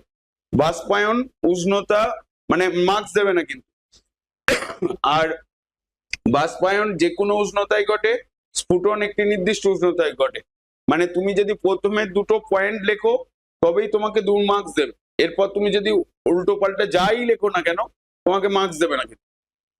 ঠিক আছে? মানে মেন পয়েন্টটা লিখতে হবে। এবারে হচ্ছে তোমার স্ফুটনাঙ্ক। স্ফুটনাঙ্ক হচ্ছে যে প্রমাণ চাপে যে নির্দিষ্ট উষ্ণতায়, মানে এই যে স্ফুটনাঙ্ক যখন ডেফিনেশন লিখবে যে তোমার প্রমাণ চাপে ও নির্দিষ্ট উষ্ণতায়, যদি এই ওয়ার্ডটা না লেখো বা প্রমাণ চাপ না লেখো, যদি 1 মার্কস থাকে হাফ মার্কস দেবে। ঠিক আছে? সেই জন্য প্রমাণ চাপে যে নির্দিষ্ট উষ্ণতায় কোন তরলের স্ফুটন শুরু হয় তাকে ওই তরলের স্ফুটনাঙ্ক বলে। মানে প্রমাণ চাপে নির্দিষ্ট উষ্ণতায় কোনো তরল মানে যে নির্দিষ্ট উষ্ণতায় কোনো তরলের ফুটন শুরু হয়, মানে যেই উষ্ণতাতে তরল ফুটতে শুরু করছে সেই উষ্ণতাটাকেই আমরা স্ফুটনাঙ্ক বলছি। যেমন জলের স্ফুটনাঙ্ক 100°C, ঠিক আছে। এবার বলছে যে যতক্ষণ না সমস্ত তরল ফুটে বাষ্পে পরিণত হয় ততক্ষণ ওই তাপমাত্রা স্থির থাকে। যেমন বিশুদ্ধ জলের স্ফুটনাঙ্ক 100°C। ওকে, তার মানে আমরা যেই জলটা ইউজ করি ওইটা কি বিশুদ্ধ জল খাচ্ছি, সেই জলের মধ্যে আমাদের কি রয়েছে, অনেক কিছু মিনারেল মিক্সড আছে। ওই মিনারেলের জন্য দেখবে যেই কেটলিতে যেই জলটা গরম করছে ওইটা প্রপার 100° যাওয়া মানে পৌঁছাচ্ছে না, তার আগেই কিন্তু ওইটা বয়েল হতে শুরু হয়ে যাচ্ছে। কারণ জলের মধ্যে কোনো যদি অশুদ্ধি মিক্স থাকে তাহলে তার স্ফুটনাঙ্ক কমে যাবে। মানে জলের মধ্যে দেখবে অনেকগুলো টাইপের থাকে, একটা খর জল, ওগুলো পরের দিকে বলবো, ঠিক আছে। জলটা তোমাদের নেই, জলটা ক্লাস 9-এ আছে, ঠিক আছে। এবারে দেখো, এরপরে বলছে যে তরলের স্ফুটনাঙ্ক কি কি বিষয়ের উপর নির্ভর করবে। বাষ্পায়নের বিষয়টা বলেছি, এবার স্ফুটনাঙ্কের ব্যাপারটা বলছে। তরলের প্রকৃতি, বিভিন্ন তরলের স্ফুটনাঙ্ক বিভিন্ন হয়। যেমন জলের স্ফুটনাঙ্ক 100°C আর ইথারের স্ফুটনাঙ্ক 35°C, আর পারদের স্ফুটনাঙ্ক 357°C, ঠিক আছে। আচ্ছা, থার্মোমিটারে পারদ ব্যবহার করা হয় কেন বলতে পারবে? তার কারণ হচ্ছে পারদের স্ফুটনাঙ্ক এই যে 357°C, এটা অনেক বেশি, আর এর হচ্ছে তোমার স্ফুটনাঙ্ক আর গলনাঙ্ক অনেক কম, মানে অনেক বেশি, ঠিক আছে। গলনাঙ্ক না, ওইটাকে কি বলছে তোমার ফ্রিজিং পয়েন্ট, মানে যেই টেম্পারেচারে ওইটা সলিডে পরিণত হবে, ঠিক আছে। হ্যাঁ, কঠিনী ভবন যেটা, তার মানে ওই টেম্পারেচারটা তোমার খুব কম, -41°C মতো। তার মানে এই যে হচ্ছে তোমার গলনাঙ্ক আর হিমাঙ্ক, এই যে রেঞ্জটা অনেকটা বেশি, মানে ওইটা -41°C টেম্পারেচারে গেলে তবেই তরলটা মানে পারদটা সলিডে পরিণত হবে, ঠিক আছে। মানে যেটাকে ফ্রিজিং পয়েন্ট আর বয়েলিং পয়েন্টের রেঞ্জটা অনেকটা বেশি, যেটা অন্য তরলের ক্ষেত্রে হয় না। সেই জন্য পারদকে তোমার থার্মোমিটারে ইউজ করা হয়। বুঝতে পারলেন না? বুঝতে পারলেন। আর একটা কারণ, মানে তুমি যদি এই স্ফুটনাঙ্ক বা বয়েলিং পয়েন্ট যদি না মনে রাখতে পারো, ফ্রিজিং পয়েন্টটা, তুমি একটাই কথাই বলতে পারবে যে পারদ তাপ ও তাপের সুপরিবাহী, তাহলেও তোমার অ্যান্সার ঠিক হবে। বুঝতে পারলে না? বুঝতে পারলে না? এরপরে দেখো, তরলে দ্রবীভূত পদার্থের উপস্থিতি। বলছে কোনো বিশুদ্ধ তরলের সঙ্গে অন্য কোনো পদার্থ দ্রবীভূত থাকলে বিশুদ্ধ তরলের স্ফুটনাঙ্কের মান বেড়ে যায়, অর্থাৎ একটি দ্রবণের স্ফুটনাঙ্ক বিশুদ্ধ দ্রাবকের স্ফুটনাঙ্ক অপেক্ষা বেশি, এবং প্রমাণ চাপে বিশুদ্ধ জলের স্ফুটনাঙ্ক 100°C, কিন্তু জলের সঙ্গে সাধারণ লবণ সম্পৃক্ত দ্রবণের স্ফুটনাঙ্ক 109°C, ঠিক আছে। মানে জলের সঙ্গে যদি তুমি সাধারণ লবণের সম্পৃক্ত দ্রবণের মানে সাধারণ লবণ মেশাও, তার স্ফুটনাঙ্ক 109°C পৌঁছে যাবে। তারপর বলছে চাপের প্রভাব। স্ফুটনের সময় তরল বাষ্পে পরিণত হয় এবং তরল বাষ্পে রূপান্তরিত হলে তার আয়তন বেড়ে যায়। চাপ বাড়লে স্ফুটন প্রক্রিয়া বাধা পায় বলে স্ফুটনাঙ্ক বেড়ে যায়। মানে তুমি যদি প্রেসার দাও তার স্ফুটনাঙ্কটা বেড়ে যাবে, মানে যেই টেম্পারেচারে সেটা বয়েল হতে শুরু করবে, মানে ফুটতে শুরু করবে, তার থেকে বেশি টেম্পারেচারে দিতে হবে, মানে যদি চাপ বাড়িয়ে রাখো। বলছে যে চাপ কমালে তরলে বাষ্প পরিণত হতে সুবিধা হয়, ফলে স্ফুটনাঙ্ক কমে যায়। ফলে কোনো পদার্থের স্ফুটনাঙ্ক ঠিক করার সময় তার একটি নির্দিষ্ট চাপে ঠিক করা হয়। যেমন 0°, প্রমাণ বায়ুমণ্ডলীয় চাপে বিশুদ্ধ জলের স্ফুটনাঙ্ক 100°C। এই লাইনটা থেকেও কোশ্চেন হতে পারে, ঠিক আছে, যে এই চাপের প্রভাবটা, যে স্ফুটনাঙ্কের সংজ্ঞায় বা হচ্ছে তোমার গলনাঙ্কের সংজ্ঞায় প্রমাণ চাপ কথার নির্দিষ্ট চাপ বা প্রমাণ চাপ কথাটা লেখা থাকে কেন? যদি স্ফুটনের ক্ষেত্রে বলে তাহলে তোমাকে এইটাই বলতে হবে, আর গলনাঙ্কের ক্ষেত্রে ওখানেও তোমার ওর প্রকৃতিটি বলেছিলাম, ওর মধ্যেও লেখা রয়েছে। এরপরে দেখো প্রেসার কুকারের ব্যাপার। প্রেসার কুকার আছে তো না? আছে, নেই সিলেবাসে?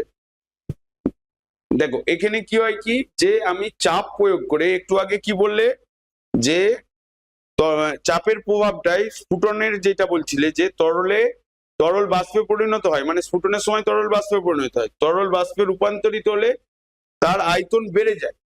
চাপ বাড়ালে স্ফুটন প্রক্রিয়া বাধা পায়, ফলে চাপ বাড়ালে স্ফুটনাঙ্ক বেড়ে যায়, মানে চাপ বাড়ালে স্ফুটনাঙ্ক বাড়ছে আর চাপ কমালে তোমার স্ফুটনাঙ্ক কমছে। এই দুটো পয়েন্ট চাপের প্রভাব থেকে পেলে। এবার এখানে প্রেসার কুকারের যে ব্যাপারটা বলছে যে তরলের উপর চাপ বাড়ালে স্ফুটনাঙ্ক বেড়ে যাওয়ার ঘটনাকে ব্যবহারিক প্রয়োগ হলো প্রেসার কুকার। ঠিক আছে, মানে চাপ বাড়ালে যে স্ফুটনাঙ্ক বাড়ছে, যেটা আমরা ডেইলি লাইফে ইউজ করি, সেটা হচ্ছে তোমার মানে কোনো খাবার দেওয়ার তাড়াতাড়ি মানে সেদ্ধ করতে, বয়েল করতে প্রেসার কুকার ইউজ করা হয়। দেখবে যেটা নর্মাল তুমি বয়েল করছো বা সেদ্ধ করছো, যে যা টাইম লাগে প্রেসার কুকারে অনেক কম লাগে। ঠিক আছে, মানে টাইমটা অনেকটা বেঁচে যায়। বলছে এই যন্ত্রের সাহায্যে কৃত্রিম ভাবে চাপ বাড়িয়ে জলকে 100 ডিগ্রি সেন্টিগ্রেড অপেক্ষায় বেশি উষ্ণতায় ফোটানো হয়। এটি আসলে অ্যালুমিনিয়াম নির্মিত মোটা দেওয়াল যুক্ত পাত্র। মানে দেখবে বিভিন্ন টাইপের হয়, এখন বিভিন্ন শেপের হয়েছে। যখন প্রেসার কুকার প্রথম আসে তার একটা নির্দিষ্ট শেপ ছিল, এখন বিভিন্ন শেপে দেখতে পাবে। ঠিক আছে, যে নির্মিত মোটা দেওয়াল যুক্ত পাত্র, একটি রাবারের প্যাড যেটাকে গ্যাসকেটের সাহায্যে, মানে যেটাকে গ্যাসকেট বলা হচ্ছে। দেখবে তোমার বইতে ছবি দিয়ে আছে না প্রেসার কুকারে, দেখো কি বলছে যে এটি আসলে অ্যালুমিনিয়াম নির্মিত মোটা দেওয়ালযুক্ত পাত্র। এটি রাবার প্যাডের যেটাকে গ্যাসকেটের সাহায্যে একটি ঢাকনা পাত্রের মুখে বায়ু নিরুদ্ধভাবে আটকানো যায় এবং ঢাকনার মাঝখানে একটি ছোট ছিদ্র থাকে। ওই ছিদ্রটি ভারী ওজনের সাহায্যে একটি পিন ভাল দিয়ে আটকানো থাকে। এছাড়াও ঢাকনার একপাশে একটি ছোট নিরাপদ ভাল্ব থাকে।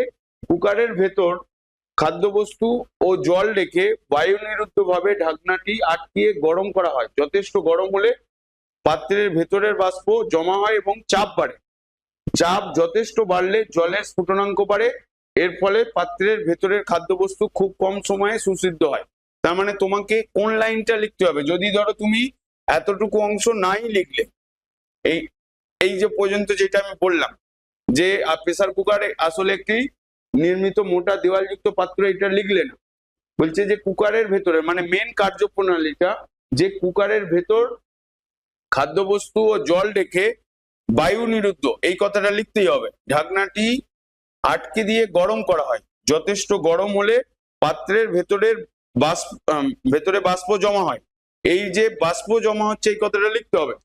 এবং বাষ্প জমা হয় এবং চাপ বাড়ে। চাপ যথেষ্ট বাড়লে জলের স্ফুটনাঙ্ক বাড়ে। মানে এইটা যদি না লেখো, তোমাকে এই প্রেসার কুকারের কার্যনীতি বা প্রেসার কুকার কিভাবে খাদ্যবস্তু সিদ্ধ হয় তা তোমাকে মার্কস দেবেন। মানে এই কথাটা লিখতে হবে। বলছে যে গরম হলে পাত্রের ভেতরের বাষ্প জমা হয় এবং চাপ বাড়ে। চাপ বাড়লে জলের স্ফুটনাঙ্কও বাড়ে। ঠিক আছে, বলছে এর ফলে পাত্রের ভেতরে খাদ্যবস্তু খুব কম সময়ে সুসিদ্ধ হয়। এই জন্য সময় ও জ্বালানি দুই বাঁচে।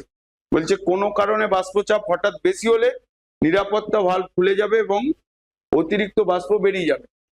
এতে দুর্ঘটনা সম্ভাবনা থাকে না। প্রেসার কুকারের ভেতরের তাপমাত্রা 120 ডিগ্রি সেন্টিগ্রেড পর্যন্ত পৌঁছায়। মানে জলের টেম্পারেচার 100 ডিগ্রি সেন্টিগ্রেড হচ্ছে, সেটা তুমি প্রেসার ক্রিয়েট করে তার টেম্পারেচারটা মানে স্ফুটনাঙ্কটা 120 ডিগ্রি সেন্টিগ্রেডে নিয়ে যাচ্ছে। বলছি যে কম চাপে স্ফুটনাঙ্ক কমে যাওয়ার উদাহরণ, মানে আগেরটা কি ছিল, চাপ বাড়াচ্ছিলে স্ফুটনাঙ্ক বেড়ে যাচ্ছে। এবারে যে এক্সাম্পলটা বলছে যদি আমি চাপ কমাই সেখানে স্ফুটনাঙ্ক কমে যাবে, তার একটা উদাহরণ। কি বলছে যে ইনজেকশন সিরিঞ্জে নিয়ে ছোট ছুঁচটি, মানে ইনজেকশন সিরিঞ্জ দেখেছো, কে কে মানে রিসেন্টলি ইনজেকশন নিয়েছো, ওখানে কি বলছে যে সিরিঞ্জ নিয়ে তার ছুঁচটা ফেলে দেওয়া হলো। এবার একটি পাত্রে জল গরম করা হলো এবং জলটি ফুটতে শুরু করার ঠিক আগে সিরিঞ্জের মুখটা গরম জলে ডুবিয়ে তার পিস্টনটি বাইরের দিকে টানা হলো। এতে সিরিঞ্জের মধ্যে কিছুটা গরম জল প্রবেশ করবে। এবার সিরিঞ্জটি জল থেকে বের করে মুখটা আঙুল দিয়ে বন্ধ করে সিরিঞ্জের পিস্টনটা পিছনের দিকে টানা হলে দেখা গেল যে সিরিঞ্জের ভেতরের জল ফুটতে শুরু করেছে। মানে বুঝতে পারলে না? বুঝতে পারলে না? সিরিঞ্জের যে ছুঁচটা আছে ওই ছুঁচটা ফেলে দিলে, তুমি জল গরম করেছো, ওই গরম জলটা সিরিঞ্জের ভেতরে নিলে, এবার সিরিঞ্জের যেই ছুঁচের যে মুখটা ছিল ওইটা তুমি যদি চেপে ধরো, ভেতরের জলটা অটোমেটিক ফুটতে আরম্ভ করবে। তোমার মুখটি মানে সিরিঞ্জের মুখটা গরম জলে ডুবিয়ে তার পিস্টনটি বাইরের দিকে টানা হলো, এতে সিরিঞ্জের মধ্যে কিছুটা গরম জল প্রবেশ করবে। এবার সিরিঞ্জটি জল থেকে বের করে মুখটা আঙুল দিয়ে বন্ধ করে সিরিঞ্জের পিস্টনটি পিছনের দিকে টানা হলো। মানে বন্ধ করার পরে সিরিঞ্জের পিস্টনটি পিছনের দিকে টানতে হবে, কিন্তু দেখা গেল যে সিরিঞ্জের ভিতরের জল ফুটতে শুরু করলো এবং সিরিঞ্জের জলের উষ্ণতা 100°C কম ছিল। এখন পিস্টনটি পিছনের দিকে টানার ফলে সিরিঞ্জের ভেতরের বায়ু প্রসারিত হয়ে আয়তনে বেড়ে যায়, ফলে সিরিঞ্জের ভেতরের চাপ কমে যায় এবং কম চাপে জল 100°C নিচে ফুটতে শুরু করে। মানে এটা একটা ভালো পরীক্ষা, বা লোককে এরকম বলতে পারবে যে তুমি জলের স্ফুটনাঙ্ক যেটা 100°C, সেই টেম্পারেচারে না গিয়ে তুমি কম উষ্ণতায় জলকে ফুটিয়ে দেখাচ্ছ, তাই তো? এটাই এক্সাম্পলটা আসবে। তো ওখানে এই যদি এই কোশ্চেনটা পড়ে যে চাপ কমে কম চাপে স্ফুটনাঙ্ক কমে যাওয়ার উদাহরণ, বা জলের বয়লিং পয়েন্ট হচ্ছে 100°C, তুমি কিভাবে জলকে 100°C নিচে ফুটাবে, মানে 100°C নিচে ফুটাবে, তার একটা উদাহরণ বলো, বা কি কারণে জল 100°C নিচের উষ্ণতায় ফুটতে শুরু করবে। তোমার একটা কথায় উত্তর হবে যে যদি চাপ কমানো হয় তাহলে জলের স্ফুটনাঙ্ক কমে যাবে এবং ওই কম চাপে জল ফুটতে শুরু করবে। তার উদাহরণ হবে তোমার সিরিঞ্জের এই উদাহরণটা দিতে হবে। এই উদাহরণটা একবার পড়ো। এবার দেখো, বাষ্পীভবনের লিনতাপ বা স্ফুটনের লিনতাপ বলছে প্রমাণ চাপে। এই যে প্রমাণ চাপ, এই কথাগুলো প্রথমে লেখা হচ্ছে না, এগুলো যদি তোমার এই সংজ্ঞাগুলোর ভেতরে না থাকে তাহলে মার্কস দেবে না, কিন্তু যদি 1 নাম্বার থেকে হাফ মার্কস কেটে নেবে। মানে তুমি যদি ধরো বাষ্পভবনের লিনতাপের ডেফিনেশন লিখছো, যদি প্রমাণ চাপ কথাটা না লেখো তাহলে তোমার যতই লেখো তুমি ঠিকঠাক, শুধু ওই প্রমাণ চাপ কথাটা না লিখলে টিচার হাফ মার্কস কাটবে। ঠিক আছে? তুমি বই খুলে যাই লেখো না কেন, মানে তোমায় যদি বলে যে বইতে লেখা রয়েছে প্রমাণ চাপ লেখা নেই, বা কোনো কিছু অন্যরকম ভাবে লেখা রয়েছে ডেফিনেশন, তাহলেও তোমার টিচার কথা শুনবে না। ঠিক আছে? সেই জন্য প্রমাণ চাপে একক ভরের কোনো তরল পদার্থকে তার স্ফুটনাঙ্কের উষ্ণতা স্থির রেখে সম্পূর্ণরূপে বাষ্প পরিণত করতে যে তাপ প্রয়োগ করতে হয়, সেই পরিমাণ তাপকে ওই তরলের বাষ্পীভবনের লিনতাপ বলে বা স্ফুটনের লিনতাপ বলে। মানে এখানে তোমার যেহেতু বাষ্পীভবন বলছো সেই জন্যই স্ফুটনাঙ্ক বলা হয়েছে, আর যখন স্ফুটন বলবে সেই একই হবে, তার মানে স্ফুটনাঙ্কে স্থির রেখে, মানে তোমার ডেফিনেশনটা তুমি কি বলবে যে প্রমাণ চাপে একক ভরের কোনো তরল পদার্থকে তার স্ফুটনাঙ্কে উষ্ণতায় স্থির রেখে, মানে উষ্ণতাটা এখানে চেঞ্জ হবে না। লিনতাপ যখনই আসবে তার উষ্ণতা চেঞ্জ হবে না, কারণ আগের দিনে বলেছিলাম যে উষ্ণতার পরিবর্তন যদি ওই মলিকুল, ওই এলিমেন্টের, বা জল বলো, লিকুইড বলো, বা যা আদার্স যে কোনো সাবস্টেন্স বলো, তার ভেতরের অণুগুলোর মধ্যে যদি গতিশক্তি ক্রিয়েট না হয়, মানে গতিশক্তি না উৎপন্ন হয়, তাহলে তার উষ্ণতা বাড়বে না। লিনতাপের ক্ষেত্রে স্থিতিশক্তিটা বাড়ে। ঠিক আছে? তার ফলে ওর উষ্ণতাটা স্থির থাকে, কিন্তু যখনই গতিশক্তি বাড়তে থাকবে তাহলেই তার উষ্ণতাটা বৃদ্ধি পেতে থাকবে। বুঝতে পারলে? দেখবে অনেক পরের দিকে মানে যদি ধরো এই তোমাদের অত কিছু এখানে লেখা নেই, কোনো অনেক এক্সপ্লেনেশনেতে গতিশক্তি স্থিতিশক্তির ব্যাপারটা আসবেই। ঠিক আছে? মানে ওইটা কেমিস্ট্রির ভেতরে বেশি আসে, কিন্তু এইটা তোমার জেনারেল সায়েন্সের মধ্যে পড়ছে, অতটা আসবে না। ঠিক আছে? এবার সিজিএস পদ্ধতিতে জলের বাষ্পভবনের লিনতাপ 537 ক্যালোরি পার গ্রাম বলতে কি বোঝো? মানে স্টিমের লিনতাপ 537 ক্যালোরি বলতে কি বোঝায়? তুমি বলবে যে প্রমাণ বায়ুমণ্ডলীয় চাপে। এই লাইনটা না লিখলে মার্কস দেবে না। 100°C উষ্ণতায় 1 গ্রাম স্টিমে রূপান্তরিত করতে 537 ক্যালোরি তাপ প্রয়োগ করতে হয়। মানে তোমাকে কোশ্চেনটা জিজ্ঞেস করবে সিজিএস পদ্ধতিতে জলের বাষ্পীভবনের লিনতাপ কত, বা বাষ্পীভবনের লিনতাপের একক কি, বা তোমাকে এটাও জিজ্ঞেস করতে পারে যে স্টিমের লিন তাপ 537 ক্যালোরি বলতে কি বোঝো? তখন তোমার উত্তর হবে প্রমাণ বায়ুমণ্ডলের চাপে 100°C উষ্ণতায় 1 গ্রাম স্টিমকে 1 গ্রাম জলকে স্টিমে রূপান্তরিত করতে 537 ক্যালোরি তাপ প্রয়োগ করতে হয়। বুঝতে পারলে? এরপরে হচ্ছে তোমার ঘনীভবন। মানে ঘনীভবন মানে হচ্ছে তোমার কনডেন্স করবে, বলছে কোনো বায়বীয় পদার্থের তরল অবস্থায় পরিণত হওয়াকে ঘনীভবন বলে, মানে গ্যাস থেকে এখানে তরলে পরিণত হবে। বলছে কোনো বায়বীয় পদার্থের মানে গ্যাসীয় পদার্থের তরল অবস্থায় পরিণত হওয়াকে ঘনীভবন বলে। যেমন সমুদ্র, নদী, নালা, হ্রদ, পুকুর প্রভৃতি জলাশয় থেকে প্রতিনিয়ত জল বাষ্পীভূত হয়ে বায়ুমণ্ডলের তাপমাত্রা কমালে ওই জলীয়বাষ্প ঘনীভূত হয় এবং তার ফলে কুয়াশা, মেঘ, বৃষ্টি, শিশির ইত্যাদি প্রাকৃতিক ঘটনা দেখতে পাওয়া যায়। দেখবে তোমাদের এখানে অনেকগুলো রয়েছে যে মেঘ, বৃষ্টি হচ্ছে, তারপর কুয়াশা, শিশির, এগুলো সব রয়েছে। লেখা আছে না লেখা নেই? হ্যাঁ, এখান থেকেও কোশ্চেন আসে। এটা তোমাদের দেখবে ভূগোলের অনেক কিছু পার্ট এখানে অ্যাড হয়ে যাবে। বলছে যে জলীয় বাষ্প দ্বারা সম্পৃক্ত বায়ু ও শিশিরাঙ্ক। কি বলছে? দিনের বেলায় সূর্যের তাপে ভূপৃষ্ঠ এবং ভূপৃষ্ঠ সংলগ্ন সকল বস্তু বায়ুমণ্ডল ও বায়ুমণ্ডল গরম হতে থাকে। মানে দিনের বেলায় সূর্যের তাপে কি হয়, আমাদের ভূপৃষ্ঠ গরম হতে থাকে। যেমন এখন সকালবেলা যেই টেম্পারেচারটা ছিল, এখন দেখো টেম্পারেচারটা বেড়ে গেছে, মানে আমাদেরকে গরম লাগছে। তার মানে সূর্যের তাপ বাড়ছে, আমাদের গরম লাগাটাও বাড়ছে। এরপরে বলছে যে তার সাথে বায়ুমণ্ডলও গরম হয়। এর ফলে রাতের বেলায় ওই সকল বস্তু তাপ বিকিরণ করে ঠান্ডা হয় এবং ভূপৃষ্ঠ সংলগ্নের বায়ুমণ্ডলও ঠান্ডা হয়। বায়ুমণ্ডলের উষ্ণতা কমতে কমতে এমন এক অবস্থায় আসে যখন বায়ুমণ্ডল তার মধ্যস্থ জলীয় বাষ্প দ্বারা সম্পৃক্ত হয়। সম্পৃক্ত কথাটার মানে বোঝো তো? মানে স্যাচুরেটেড। যদি কোনো সলিউশনের ক্ষেত্রে এক্সাম্পল যদি তোমাকে বলি, ধরো তুমি 1 গ্লাস জল নিলে, আর স্পুনে করে তুমি যদি চিনি দিতে থাকো, মানে সুগার দিতে থাকো, দেখলে যে প্রথম 1 চামচ চিনি তুমি বিনা স্টিয়ারেই, মানে তুমি নাড়াতে থাকার আগেই দেখলে যে গুলে গেল। যখন পরের আরেক চামচ চিনি দিচ্ছ, দেখছো যে আর চিনিটা মানে মিক্সড হচ্ছে না। বা তুমি যদি অল্প অল্প করে চিনি দিতে থাকো, এরকম স্টিয়ার করতে থাকছো, গুলে যাচ্ছে। দেখবে এমন একটা স্টেজ আসবে যে আর চিনি মিক্সড হচ্ছে না, চিনিগুলো দানা দানা হয়ে জলের নিচেতে রয়ে গেছে। তো ওই অবস্থাটা হবে তোমার সম্পৃক্ত।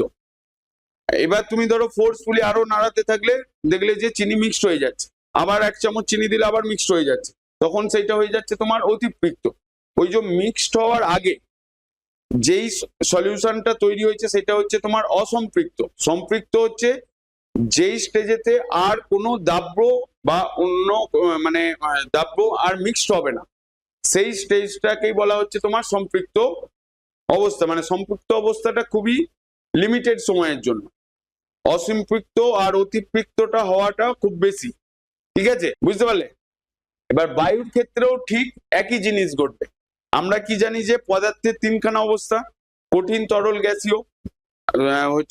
হচ্ছে তোমার 3টে অবস্থাতে তোমার তরল আর বায়ু, মানে গ্যাসীয় অবস্থাতে বায়ু কি হয়ে যাবে তোমার, এখানেও সেই সম্পৃক্ত, অসম্পৃক্ত, অতিপৃক্ত ব্যাপারটা আসবে।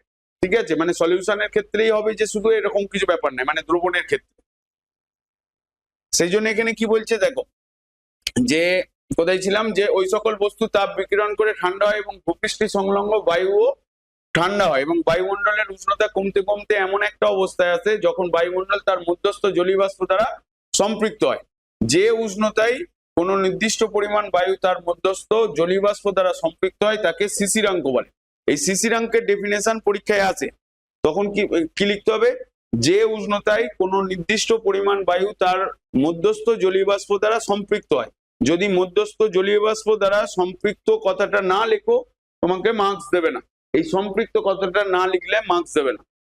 ঠিক আছে, তুমি শিশিরাঙ্কের সংজ্ঞা তুমি বিভিন্ন বলতে পারো, যে শিশির মানে ভোরের বেলা উঠলে হচ্ছে তোমার ঘাসের কোনায় শিশির বিন্দু দেখতে পাওয়া যায়। এই কথা লিখলে কেটে দেবে, কিছু বলে দেবে। তোমার শিশিরাঙ্কের ডেফিনেশনটা এটাই লিখতে হবে, যে উষ্ণতায় কোনো নির্দিষ্ট পরিমাণ বায়ু তার মধ্যস্থ জলীয় বাষ্প দ্বারা সম্পৃক্ত হয় তাকে শিশিরাঙ্ক বলা হয়। ঠিক আছে, এরপরে দেখো হচ্ছে তোমার মেঘ ও বৃষ্টি। বলছে সমুদ্র, এই মেঘ সৃষ্টিটা ভূগোলে পড়েছো না? দেখো এখানে কি বলছে যে সমুদ্র, নদী, নালা, হ্রদ ইত্যাদি জলাশয় থেকে অনবরত কি হচ্ছে, সূর্যের তাপের ফলে বাষ্পায়ন হচ্ছে। বলছে বাষ্পায়নের ফলে জলীয় বাষ্প ওপরের দিকে উঠে যায় এবং ওপরের বাতাসে চাপ কম হওয়ায় এই ঊর্ধ্বমুখী বায়ু, এই বাষ্প প্রসারিত হয়। এর ফলে উষ্ণতা আরো কমে যায়। এইভাবে বায়ুমণ্ডলে অনেক উঁচুতে বায়ুর তাপমাত্রা যখন শিশিরাঙ্কের নিচে চলে যায় তখন কিছু জলীয় বাষ্প ঘনীভূত হয়ে জলকণায় পরিণত হয় এবং ভাসমান ধূলিকণা অবলম্বন করে ভাসতে থাকে। এক সময় একে আমরা মেঘ বলি। মেঘের ছোট ছোট জলকণাগুলি মিশে গিয়ে বড় জলকণায় পরিণত হলে তা ভারী হয়ে যায় এবং অভিকর্ষের টানে পৃথিবীর দিকে নেমে আসে। একে আমরা বৃষ্টি বলি। তো মেঘ কিভাবে সৃষ্টি হয় আর বৃষ্টি কিভাবে সৃষ্টি হয় সেটা এতটুকু লিখলেই হবে, ঠিক আছে? এখানে দেখো বলছে যে এইভাবে বায়ুমণ্ডলের অনেক উঁচুতে বায়ুর তাপমাত্রা যখন শিশিরাঙ্কের নিচে চলে যায়, এই কথাটা না লিখলে এই কেমিস্ট্রি মানে হচ্ছে তোমার তোমার সায়েন্সের জন্য কেটে দেবে। কিন্তু মেঘ কিভাবে সৃষ্টি হয় তোমাকে, তুমি যদি এই যে মানে এই লাইনটা লিখলে যে জলীয় বাষ্প ওপরের দিকে উঠে যায় এবং ওপরের বাতাসের চাপ কম হওয়ায়, এই চাপ কম হওয়ায় কথাটাও লিখতে হবে। কারণ যত উপরের দিকে উঠতে থাকবে কি হবে, কি অভিকর্ষ টান কমতে থাকবে না বাড়তে থাকবে? অভিকর্ষ, অভিকর্ষ বল যত উপরে উঠতে থাকবে কমতে থাকবে না বাড়তে থাকবে? কমতে থাকবে। তার ফলে চাপও কমতে থাকবে। সেই জন্যই বলছে যে যত উপরে উঠতে থাকে উপরের বাতাসে চাপ কম হওয়ায় ওই ঊর্ধ্বমুখী বাষ্প কি হয়ে যাবে, চাপ কম থাকলে কি হয়ে যাবে, সেটা বেড়ে যাবে, তাই তো? কারণ হচ্ছে তোমার পিভি, না ওইটা এখন জানার দরকার, পরে বলবো। বলছে এর ফলে এর উষ্ণতা আরো কমে যায়। ফলে বায়ুমণ্ডলের অনেক উঁচুতে বায়ুর তাপমাত্রা যখন শিশিরাঙ্কের নিচে চলে যায়, এই এই বায়ুর তাপমাত্রা যখন শিশিরাঙ্কের নিচে চলে যায়, এই কথাটা না লিখলে মার্কস দেবে না। তখন কিছু জলীয় বাষ্প ঘনীভূত হয়ে জলকণায় পরিণত হয় এবং ভাসমান ধূলিকণা অবলম্বন করে ভাসতে থাকে। একে আমরা মেঘ বলি। মেঘের ছোট ছোট জলকণাগুলি মিশে গিয়ে বড় জলকণায় পরিণত হলে তা ভারী হয়ে যায় এবং অভিকর্ষের টানে পৃথিবীর দিকে নিচে নেমে আসে। একে আমরা বৃষ্টি বলি। এখানটা একবার পড়ে নাও তাহলে বুঝতে পারবে, মানে ওই দুটো পয়েন্ট লিখতেই হবে। এরপরে দেখো কুয়াশা। বলছে ভূপৃষ্ঠ সংলগ্ন বিস্তীর্ণ অঞ্চলের বায়ুস্তর শীতল হয়ে সম্পৃক্ত অবস্থায় পৌঁছালে এবং তার তাপমাত্রা শিশিরাঙ্কের নিচে পৌঁছালে ওই অঞ্চলে সমগ্র বায়ুস্তরে উপস্থিত জলীয় বাষ্প ঘনীভূত হয়ে জলকণায় পরিণত হয়। ওই জলকণাগুলি বাতাসে ভাসমান ধূলিকণাকে আশ্রয় করে ভেসে বেড়ায়। একে আমরা কুয়াশা বলি। শিল্পাঞ্চলে বাতাসে ধূলিকণা বেশি থাকে বলে এখানে কুয়াশা বেশি হয়। তুমি কি লিখবে এখানে? বলছে ভূপৃষ্ঠ সংলগ্ন বিস্তীর্ণ অঞ্চলের বায়ুস্তর শীতল হয়ে সম্পৃক্ত অবস্থায় আছে। এই সম্পৃক্ত অবস্থা কথাটা লিখতে হবে, ঠিক আছে? সম্পৃক্ত অবস্থায় পৌঁছালে এবং তার তাপমাত্রা শিশিরাঙ্কের নিচে পৌঁছালে ওই অঞ্চলের সমগ্র বায়ুস্তরে উপস্থিত জলীয় বাষ্প ঘনীভূত হয়ে যায়। মানে তোমাকে কুয়াশা কি যদি বলে তুমি এই গোটাটা লিখতে পারো। মানে এরকম লিখে দিলে হবে না যে ভোরবেলার আকাশে হচ্ছে কি বলে আমরা সামনে কিছু দেখতে পাই না, শুধু সাদা দেখতে পাই, সেটাকে কুয়াশা বলে। এরকম লিখে দিলে হবে না। বুঝতে পারলে না? বুঝতে পারলে না? এখানে কুয়াশা কি বলে, এখানে যে তোমার ভূপৃষ্ঠ সংলগ্ন বিস্তীর্ণ অঞ্চলের বায়ুস্তর শীতল হয়ে সম্পৃক্ত অবস্থায় পৌঁছালে। আচ্ছা, ভূপৃষ্ঠ অঞ্চলের মানে সংলগ্ন অঞ্চলে বায়ুস্তর শীতল হয়ে যাচ্ছে কেন? শীতল কখন হয়? হ্যাঁ, মানে সূর্য না থাকায় রাত্রের দিকে ঘটছে, মানে ভূপৃষ্ঠ তাপ ছাড়তে থাকে। বলছে তাপ ছাড়ার ফলে বায়ুস্তরও শীতল হয়ে যায় এবং সম্পৃক্ত অবস্থায় পৌঁছালে তার তাপমাত্রা শিশিরাঙ্কের নিচে পৌঁছালে, ওই শিশিরাঙ্কের নিচে পৌঁছালে কথাটা না লিখলে মার্কস দেবে না। ওই অঞ্চলে সমগ্র বায়ুস্তরে উপস্থিত জলীয় বাষ্প ঘনীভূত হয়ে জলকণায় পরিণত হয়। তার মানে কুয়াশা অ্যাকচুয়ালি কি ঘটনা ঘটছে ওখানে? ঘনীভবন ঘটছে না বাষ্পীভবন ঘটছে? আমি বলছি কুয়াশা যেটা সৃষ্টি হচ্ছে এখানে কোন ঘটনা ঘটছে, বাষ্পীভবন ঘটছে না হচ্ছে তোমার ঘনীভবন ঘটছে? কারণ কুয়াশাও বাতাসে ভাসতে থাকে, জলীয় বাষ্পও জলে ভাসে, মানে হচ্ছে বাতাসে ভাসতে থাকে। ঘনীভবন ঘটনা, এটা একটা এমসিকিউ কোশ্চেন কিন্তু। হয়ে গেছে এখানটা।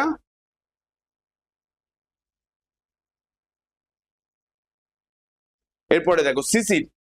শিশির বলছে দিনের বেলায় সূর্যের তাপে পৃথিবী পৃষ্ঠের কাছাকাছি বস্তুগুলো উত্তপ্ত হয়, ফলে ওই বস্তুগুলো সংলগ্ন বায়ুস্তরও উত্তপ্ত হয়। ফলে বস্তুগুলো সংলগ্ন বায়ুস্তর উত্তপ্ত হয় এবং সূর্যাস্তের পরে ভূপৃষ্ঠ তাপ বর্জন করে ঠান্ডা হতে শুরু করে। তখন ভূপৃষ্ঠ সংলগ্ন বায়ুস্তর ধীরে ধীরে ঠান্ডা হতে থাকে এবং উষ্ণতা কমতে থাকলে একসময় ভূপৃষ্ঠ সংলগ্ন বায়ু তার মধ্যস্থ জলীয় বাষ্প দ্বারা, দেখো সব জায়গায় এই লাইনটা থাকছেই, মধ্যস্থ জলীয় বাষ্প দ্বারা সম্পৃক্ত হয়ে পড়ে এবং উষ্ণতা আরো কমলে বায়ু মধ্যস্থ জলীয় বাষ্প ঘনীভূত হয়ে ক্ষুদ্র ক্ষুদ্র জলকণায় পরিণত হয়ে ঘাসের ডগায় ও গাছের পাতায় জমা হয়। এই জলকণাগুলিকেই শিশির বলে। ঠিক আছে, শিশির পড়ার জন্য উপযুক্ত অবস্থা তৈরি হতে বেশ কিছু সময় লাগে, তাই সন্ধ্যেবেলা শিশির পড়ে না, অথচ গভীর রাতে শিশির পড়ে। তার মানে শিশির কখন পড়ে? ভোরে পড়ে না গভীর রাতে পড়ে? একই কথাই লেখা আছে এখানে। যেটা কুয়াশা বলছিলে এখানেও ছিল যে হচ্ছে তোমার জলীয় বাষ্প ঘনীভূত হয়ে জলকণায় পরিণত হয়। আর কোথায় গেল এখানে সম্পৃক্ত কথাটা, কোথায় লেখা আছে? এই যে বায়ুস্তর শীতলে সম্পৃক্ত অবস্থায় পৌঁছালে, এখানেও সেই একই লেখা রয়েছে যে তোমার সূর্যাস্তের পরে পৃথিবী তাপ বর্জন করে ঠান্ডা হতে শুরু করে, তখন ভূপৃষ্ঠ সংলগ্ন বায়ুস্তর ধীরে ধীরে ঠান্ডা হতে থাকে এবং উষ্ণতা কমতে থাকলে একসময় ভূপৃষ্ঠ সংলগ্ন বায়ু তার মধ্যস্থ জলীয় বাষ্প দ্বারা সম্পৃক্ত হয়। এই সবকটাতেই দেখবে যে জলীয় বাষ্প সম্পৃক্ত হচ্ছে একদম মেঘ বৃষ্টি থেকে, বুঝতে পারলে? কারণ এই যে শিশিরাঙ্কের ডেফিনেশনেতেও জলীয় বাষ্প দ্বারা সম্পৃক্ত হয়। এই কথাটা লিখতে হবে, নালে মার্কস দেবে না। এখানে একটা পয়েন্টেও মার্কস দেবে না।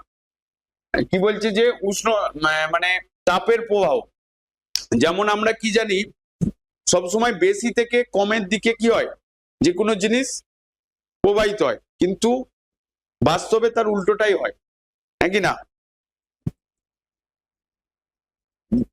মানে কথাটা আমি বলতে চাইছি এটা, যার বেশি আছে কোনো জিনিস, ধরো কারো বেশি আছে, সে আরো বেশি চাইছে, তাই তো? যার কম আছে, যে আমরা সবসময় নেচারে কি দেখছি, বেশি থেকে কমের দিকে যাচ্ছে। যেমন জল কোনো জায়গায় বেশি জমা হয়ে গেলে সে সবসময় কি হতে থাকে, স্প্রেড হতে থাকে। যেমন ধরো তার ফলে কি হতে থাকে, বন্যা হয়, বা তোমার যেটাকে তোমরা দেখবে ভূগোলে পড়বে, বন্যা কি এরকম পরীক্ষায় আসে, বন্যা টন্যা, খরা, ভূমিকম্প, ভূমিধস, এগুলো সব ক্লাস 9-এ প্রাকৃতিক বিপর্যয় আর দুর্যোগের মধ্যে আছে, যেটা তোমার অ্যানুয়াল পরীক্ষাতে হবে ক্লাস 9-এ। এবার দেখো এখানে কি বলছি, যে তাপের প্রবাহ, যে আমরা সবসময় কি জানি বেশি থেকে কমের দিকে যাই, কিন্তু রিয়েল লাইফে এটা হয় না। যার বেশি আছে সে আরো চাইছে, যার কম আছে সে কাউকে চেয়েও কিছু পাচ্ছে না। তো এখানে কি হচ্ছে, যে উষ্ণ স্থান থেকে, মানে উষ্ণতা স্থান থেকে অপেক্ষাকৃত কম উষ্ণ স্থানের দিকে, মানে উষ্ণ স্থান থেকে অপেক্ষাকৃত কম উষ্ণ স্থানের তাপ চলাচল করাকে তাপের প্রবাহ বলে। মানে যার উষ্ণতা, যে বস্তুর উষ্ণতা বেশি সে তাপ ছেড়ে দেবে, যার উষ্ণতা কম সে তাপ গ্রহণ করবে। মানে কম থেকে বেশি থেকে কমের দিকে যে তাপের প্রবাহ হচ্ছে বা উষ্ণতার যে আদান প্রদান হচ্ছে, সেইটাকে কি বলছে, তাপের প্রবাহ। মানে উষ্ণতর স্থান থেকে অপেক্ষাকৃত কম উষ্ণ স্থানে তাপের চলাচল করাকে তাপের প্রবাহ বলে। বলছে তাপ সঞ্চালন 3টি পদ্ধতিতে ঘটে, একটা হচ্ছে পরিবহন, পরিচলন, বিকিরণ। এরপরে দেখো পরিবহন হচ্ছে যে প্রণালীতে তাপ কোনো বস্তুর উষ্ণতর অংশ থেকে শীতলতর অংশে বা কোনো বস্তু থেকে তার সঙ্গে সংযুক্ত শীতলতর অন্য বস্তুতে সঞ্চালিত হয়, অর্থাৎ বস্তু কণাগুলির স্থানচ্যুতি ঘটে না, এই পদ্ধতিকে পরিবহন বলে।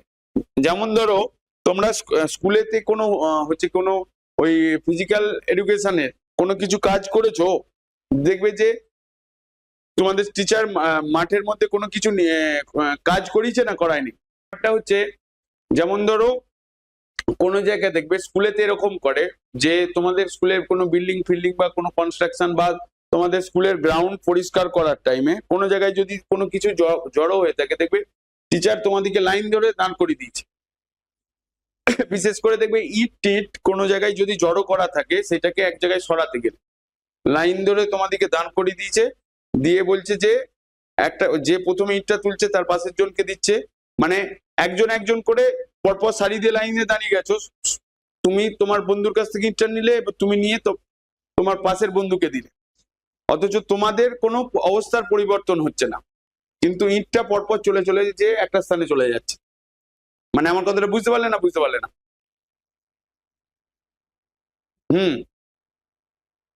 তো সেইটা এখানেও তাপের ক্ষেত্রে বস্তুর কণার কোনো পরিবর্তন হবে না, কিন্তু উষ্ণতর অংশ থেকে শীতলতর অংশে বা কোনো বস্তু থেকে তার সঙ্গে সংযুক্ত শীতলতর অন্য বস্তুতে সঞ্চালিত হয়, অথচ বস্তু কণাগুলির স্থানচ্যুতি ঘটে না।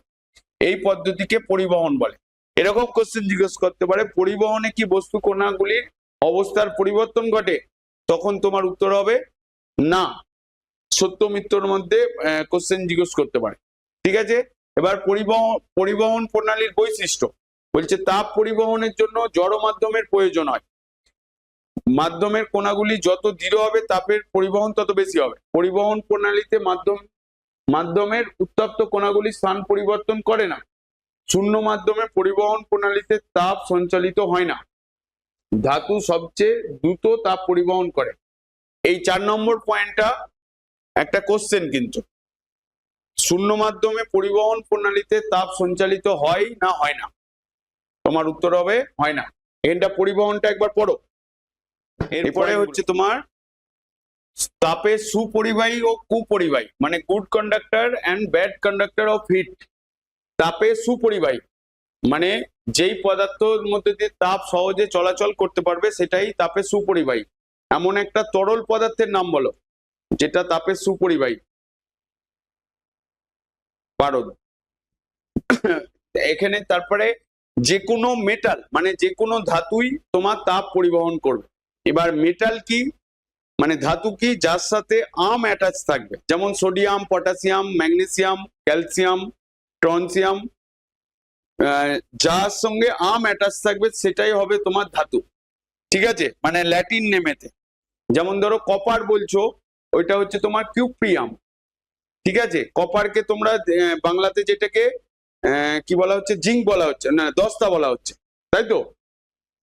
তামা বলা হচ্ছে। এবার এখানে দেখো, তাপের সুপরিবাহী মানে যার মধ্য দিয়ে তাপ সহজেই পরিবাহিত হয়, সেই পদার্থকে তাপের সুপরিবাহী বলে। সব ধাতুই তাপের সুপরিবাহী। মানে এখানে তোমার এখান দিয়েও তোমার কোশ্চেন জিজ্ঞেস করতে পারে, সব অধাতুই তাপের কুপরিবাহী। কথাটা সত্য না মিথ্যে? মানে এখানে সত্যি মিথ্যে দিয়ে কোশ্চেন জিজ্ঞেস করবে, মানে সব ধাতুই তাতে তাপের সুপরিবাহী। যেমন সোনা, রূপা, তামা, লোহা, পারদ প্রভৃতি তাপের সুপরিবাহী। আর গ্রাফাইট অধাতু হলেও তাপের সুপরিবাহী। দুটো এক্সেপশনাল আছে। ধাতু মানেই আমরা কি জানি, সেটা সলিড মানে কঠিন পদার্থ, কিন্তু পারদ একমাত্র এক্সেপশনাল যে ধাতু হয়েও লিকুইড। আর একটা হচ্ছে গ্রাফাইট অধাতু হলেও তাপের সুপরিবাহী। ঠিক আছে, গ্রাফাইট তাপের সুপরিবাহী কেন ব্যাখ্যা বলতে পারবে? এটা কার্বনের মধ্যে রয়েছে। মানে তোমাদের আমি নেক্সট যে নতুন চ্যাপ্টারটা বলবো সেটা হচ্ছে কার্বন কম্পাউন্ডের মধ্যে গ্রাফাইটের স্ট্রাকচার, যেটা কার্বনের বহুরূপতার মধ্যে রয়েছে। ঠিক আছে, গ্রাফাইটের স্ট্রাকচারটা ড্র করলে সেখানে হেক্সাগোনাল স্ট্রাকচার রয়েছে এবং কার্বনের যোজ্যতা হচ্ছে 4। তোমাদের ক্লাস 8 এর জন্য এত কিছু লাগবে না। কার্বনের যোজ্যতা 4। যোজ্যতা কি জিনিস? ওটা হচ্ছে তোমার যেটাকে আমরা বহিঃস্থকক্ষের ইলেকট্রন বলছি, মানে যেই ইলেকট্রনগুলো তোমার অন্য পদার্থের সঙ্গে বা অন্য পরমাণুর সঙ্গে যুক্ত হয়ে যৌগ গঠন করছে তাকেই যোজ্যতা বলা হচ্ছে। তো কার্বনের ভ্যালেন্সি অল টাইম মানে যোজ্যতা সবসময় 4। গ্রাফাইটের ক্ষেত্রে কার্বনের 4টে বন্ধন মানে 4টে বন্ড ফর্ম করছে না, সেখানে 3টে বন্ড ফর্ম করছে কার্বন, ওখানে ফ্রি ইলেকট্রন থাকছে। তোমাকে যদি কোশ্চেন জিজ্ঞেস করে গ্রাফাইট অধাতু হলেও তাপের সুপরিবাহী কেন? তোমার উত্তর হবে গ্রাফাইটের মধ্যে মুক্ত ইলেকট্রন থাকে। এই শুধু এই কথাটা লিখে দিলেই তোমাকে মার্কস দেবে। স্ট্রাকচার ফাকচার নিয়ে কিচ্ছু বলার দরকার নেই। তুমি কি লিখবে? গ্রাফাইটের মধ্যে মুক্ত ইলেকট্রন থাকাই গ্রাফাইট তাপ ও তড়িতে সুপরিবাহী। আচ্ছা আগে তাহলে কি গেল? যে তাপের সুপরিবাহীটা গেল। এবার তাপের কুপরিবাহী, মানে যে সব পদার্থের মধ্যে দিয়ে তাপ সহজে পরিবাহিত হয় না সেই সব পদার্থের তাপের কুপরিবাহী। যেমন হবে কাঁচ, কাঠ, তুলা, পশম, রাবার প্রভৃতি তাপের কুপরিবাহী। আচ্ছা বায়ু তাপের কুপরিবাহী না সুপরিবাহী? বায়ু তাপের সুপরিবাহী না কুপরিবাহী? কুপরিবাহী, এটা কোশ্চেনে আসে। পারদ ছাড়া সমস্ত তরল পদার্থ এবং সমস্ত গ্যাসীয় পদার্থ তাপের কুপরিবাহী। তাহলে সূর্য থেকে তাপ পৃথিবীতে কি করে আসছে? কারণ আমরা বলছি যে বায়ু তাপের কুপরিবাহী, তাই তো? কারণ আমাদের পৃথিবীর চারপাশে বায়ুমণ্ডল রয়েছে, মানে বায়ু আছে। তাহলে তাপটা কিভাবে আসছে সেটাও বলবো। তাহলে এই তাপের সুপরিবাহী কুপরিবাহী পড়লে এখান থেকে কোশ্চেন আসবে কিন্তু, বলে দিলাম। মানে তোমাদের এই ক্লাস 8 লেভেলে যা কোশ্চেন আসার মতন সেটা এই পেজেতে লেখা রয়েছে। এরপরে দেখো, তাপের সুপরিবাহী ও কুপরিবাহী পদার্থ নিয়ে কয়েকটি পরীক্ষা। দেখো তোমার বইয়েতে কতগুলো পরীক্ষা আছে দেখো। একটা হচ্ছে ধাতুর তৈরি একটি দণ্ড বা সাঁড়াশির হাতল বা খুন্তির হাতল নেওয়া হলো এবং এক প্রান্তে একই ধরনের, মানে ওই মানে পরীক্ষাগুলো বইয়েতে যেটা আছে ওইটা একবার পড়ে নাও। বলছে যে প্রণালীতে কোনো পদার্থের কণাগুলি নিজেরাই উষ্ণতর অংশ থেকে শীতলতর অংশে স্থান পরিবর্তন করে তাকেই করে তাপ সঞ্চালন করে। তাপ সঞ্চালন মানেই হচ্ছে তাপের প্রবাহ। মানে সঞ্চালন কথাটার মানে কি? তাপ প্রবাহিত হবে, মানে গরম জায়গা থেকে তাপ সবসময় শীতল জায়গায় প্রবাহিত হবে। মানে যার উষ্ণতাটা বেশি, মানে ধরো একটা 100 ডিগ্রি সেন্টিগ্রেড আর একটা 20 ডিগ্রি সেন্টিগ্রেড। 100 ডিগ্রি সেন্টিগ্রেডটা তাপ বর্জন করবে, মানে ছেড়ে দেবে। আর হচ্ছে তোমার 20 ডিগ্রিটা কি করবে? তাপ গ্রহণ করবে। মানে তাপের তাহলে প্রবাহটা কি হচ্ছে? বেশি উষ্ণতা থেকে কমের দিকে। যেমন জলের লেয়ারটা সবসময় কি থাকে? একই থাকে, যে জায়গায় হোক না কেন। মানে কাছাকাছি যদি দুটো পুকুর বা অনেকগুলো কিছু যদি তুমি এরকম দেখবে, এরকম একটা ছবি দিয়ে দেখেছিলে যে সবকটার লেয়ার কি থাকছে? জলের একই সমতলে থাকে লেয়ার গুলো। তাপের ক্ষেত্রেও কি হবে? যখন দুটো বস্তু, দুটো ভিন্ন উষ্ণতা বিশিষ্ট দুটো বস্তুকে পাশাপাশি রেখে দিলে কি হবে? বা টাচ করে রাখলে দুটোর উষ্ণতা সমান হবে। তার কারণ কি? উষ্ণ বস্তু থেকে তাপ বর্জিত হবে এবং শীতল বস্তু থেকে তাপ গৃহীত হবে। মানে এই বর্জিত আর গৃহীত এটা কতক্ষণ চলবে? যতক্ষণ না দুজনের উষ্ণতা সমান হচ্ছে। বুঝতে পারলে? তো তাপের সঞ্চালনটা তাহলে কোন দিক থেকে হচ্ছে? উষ্ণ থেকে শীতলের দিকে তাপের যে প্রবাহ হচ্ছে তাকেই তাপের সঞ্চালন বলা হচ্ছে। তো পরিচলন কি বলছে এখানে? যে প্রণালীতে কোনো পদার্থের কণাগুলি নিজেরাই উষ্ণতর অংশ থেকে শীতলতর অংশে স্থান পরিবর্তন করে। মানে এখানে পদার্থের অণুগুলোই স্থান পরিবর্তন করছে। মানে বুঝতে পারলে না? বুঝতে পারলে না? মানে পদার্থের অণুগুলোই স্থান পরিবর্তন করবে, কণাগুলি নিজেরাই উষ্ণতর স্থান থেকে শীতলতর স্থানে স্থান পরিবর্তন করে। যেমন বলছে যে তরল বা গ্যাসীয় পদার্থের পরিচলন পদ্ধতিতে তাপ সঞ্চালিত হয়। যেমন কঠিন পদার্থের ক্ষেত্রে হবে না, কারণ কঠিন পদার্থের কণাগুলি কি থাকে? এক জায়গায় ফিক্স থাকে। সেই জন্য বলছে যে তরল বা গ্যাসীয় পদার্থের কণাগুলির পদার্থের পরিচলন পদ্ধতিতে তাপ সঞ্চালিত হয়। মানে এটা একটা কোশ্চেন হতে পারে। বলছে যেমন একটি জ্বলন্ত উনুনের পাশের দিকে হাত রাখলে যত গরম লাগে, উনুনের উপরের দিকে রাখলে তার চেয়ে অনেক বেশি গরম লাগে। কারণ উনুনের খুব কাছের বায়ু উনুন থেকে তাপ নিয়ে গরম হয় এবং আয়তনে প্রসারিত হয়, ফলে ওই বায়ুর ঘনত্ব কমে যায় এবং বায়ু হালকা হয়ে যায়। কিন্তু বেশি ওপরের দিকে ওঠা যাবে, মানে কিন্তু বেশি ওপরের দিকে ওঠা যাবে বায়ু তত ভারী হতে থাকে। অর্থাৎ আগুনের কাছ থেকে যত ওপরের দিকে ওঠা যাবে বায়ু তত ভারী হতে থাকে এবং ভারী বায়ু পৃথিবীর টানে নিচের দিকে নেমে আসে, অপেক্ষাকৃত গরম ও হালকা বায়ু ওপরের দিকে উঠে গিয়ে সেই জায়গার নেয়, অর্থাৎ বেশি উষ্ণতার বায়ু নিজেরাই তাপ বহন করে নিয়ে যায়। এই কথাটার মানে বুঝতে পারলে? মানে আমি যদি উনুনের পাশে হাত রাখলে যতটা গরম লাগবে, উনুনের ওপরে হাত রাখলে বেশি গরম লাগবে। তার কারণটা আমাকে কি বলছে, যে তার কারণ হলো উনুনের কাছাকাছি বায়ু, মানে খুব কাছের বায়ু উনুন থেকে তাপ নিয়ে গরম হয় এবং আয়তনে প্রসারিত হয়, ফলে ওই বায়ুর ঘনত্ব কমে যায়। মানে তোমাকে এই লাইনগুলো লিখতে হবে কিন্তু, মানে তাপ নিয়ে গরম হয় এবং আয়তনে প্রসারিত হয়, ফলে ওই বায়ুর ঘনত্ব কমে যায় এবং বায়ুর হালকা হয়ে যায়। মানে যখনই বায়ু হালকা হবে কি হবে, ওপরের দিকে উঠে যাবে আর অন্য জায়গা থেকে বায়ু প্রবাহিত হতে থাকবে। তো বলছে যে কিন্তু বেশি ওপরের দিকে, মানে বেশি ওপরের দিকে ওঠা যাবে বায়ু তত ভারী হতে থাকে, অর্থাৎ আগুনের কাছাকাছি যত ওপরের দিকে ওঠা যাবে বায়ু তত ভারী হতে থাকে এবং ভারী বায়ু পৃথিবীর টানে নিচে নেমে আসে, অপেক্ষাকৃত গরম ও হালকা বায়ু ওপরের দিকে উঠে গিয়ে সেই জায়গা নেয়, অর্থাৎ বেশি উষ্ণতার বায়ু নিজেরাই তাপ বহন করে নিয়ে যায়।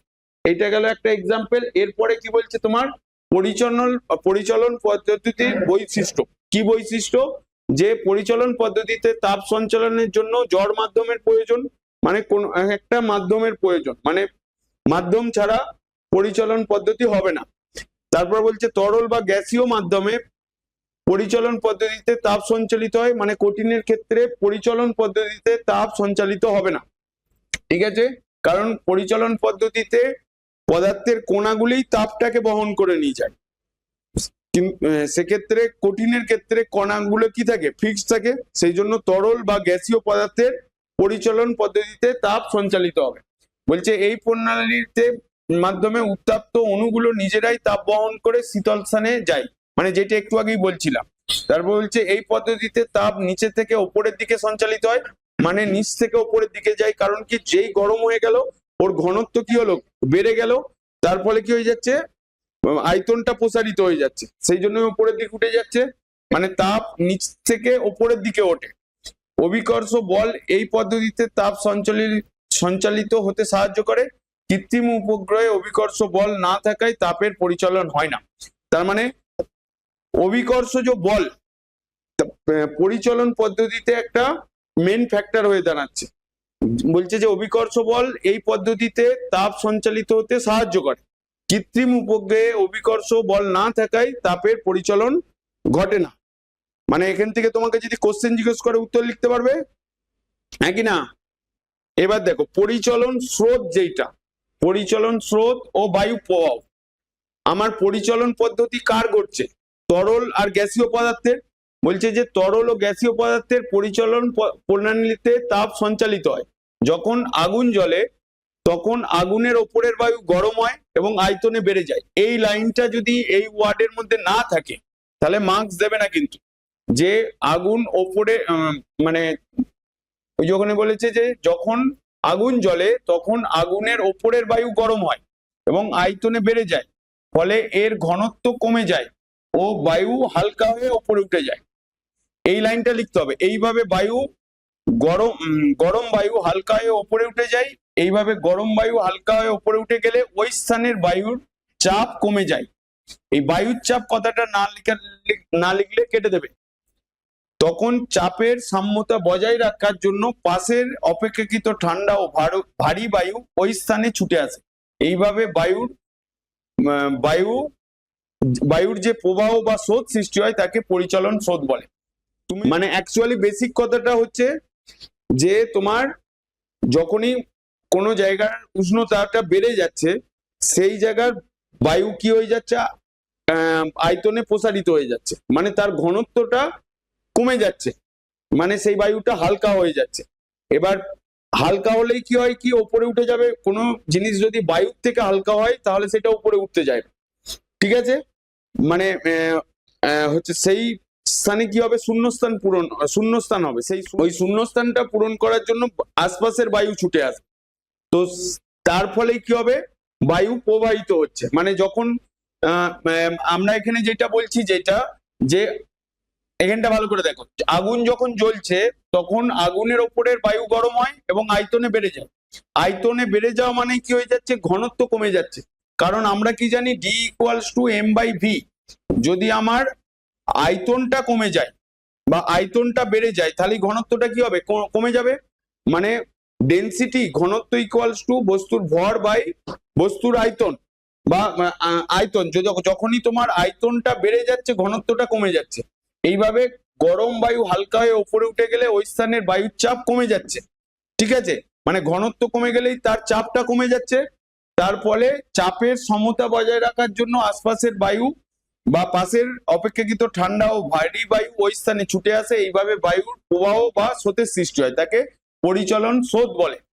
এবার নেক্সট কি বলছে যে সমুদ্র বায়ু ও স্থলবায়ু, এইটা তোমরা ভূগোলে অনেকটা পড়েছো, যে সমুদ্র বায়ু বলছে পৃথিবী ভূপৃষ্ঠে যে বায়ু প্রবাহ হয় তা একটি পরিচলন স্রোত। মানে আমাদের যে বায়ুটা প্রবাহিত হচ্ছে, মানে দেখবে অনেক সময় মানে আমরা মানে পাকার হাওয়া ছেড়ে বাইরের হাওয়া খাচ্ছি, যেটা গ্রীষ্মকালে বেশি হয়। বা কোনো টাইমে গরম লাগলে ঘরের ভেতরে যে হাওয়া আছে সেই হাওয়াটা নাকে বাইরে হাওয়া বেরোচ্ছি বা ছাদে উঠছি, এরকম হতে পারে।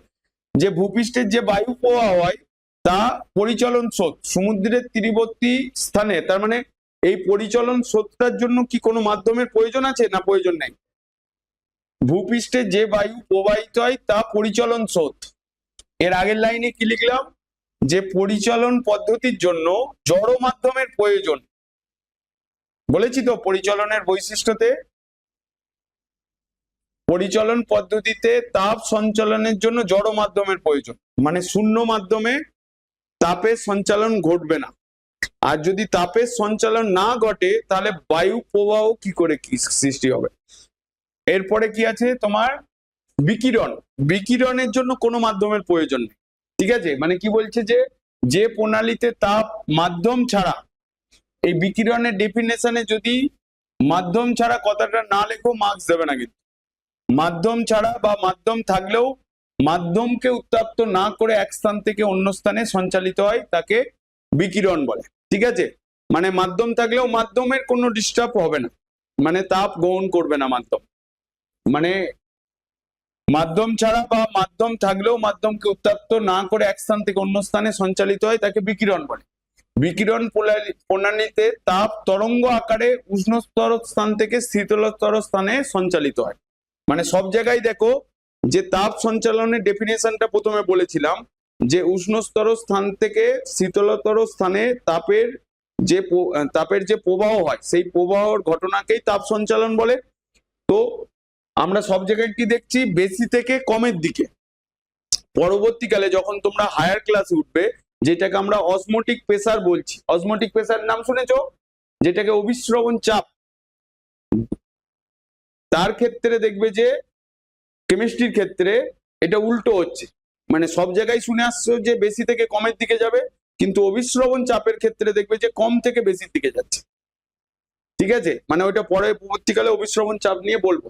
শুধু ওই জায়গাতেই ডিফারেন্স, বাদ বাকি সব জায়গাতেই বেশি থেকে কমের দিকেই, মানে সে তাপ বলো বা লিকুইড বলো, মানে সলভেন্ট বলো বা হচ্ছে তোমার যাই বলো না কেন, বায়ু বলো, সবই বেশি থেকে কমের দিকে যাবে। কিন্তু অভিস্রবণ চাপের ক্ষেত্রে উল্টো হবে। বুঝতে পারলে না, বুঝতে পারলে না? যেটা উদ্ভিদ যেই পদ্ধতির মাধ্যমে মানে মূল হচ্ছে কি বলে মাটি থেকে জল গ্রহণ করবে, বা আমাদের কোষের মধ্যেও ঘটে অভিস্রবণ চাপ, ঠিক আছে, পরবর্তীকালে আসবে। যাই হোক, এখানে আমরা কি বলছিলাম, যে বিকিরণ প্রণালীতে তাপ তরঙ্গর আকারে উষ্ণতর স্থান থেকে শীতলতর অংশে সঞ্চালিত হয়। বলছে একটি জ্বলন্ত স্টোভ বা উনুনের পাশে বসে থাকলে আমাদের গরম লাগে।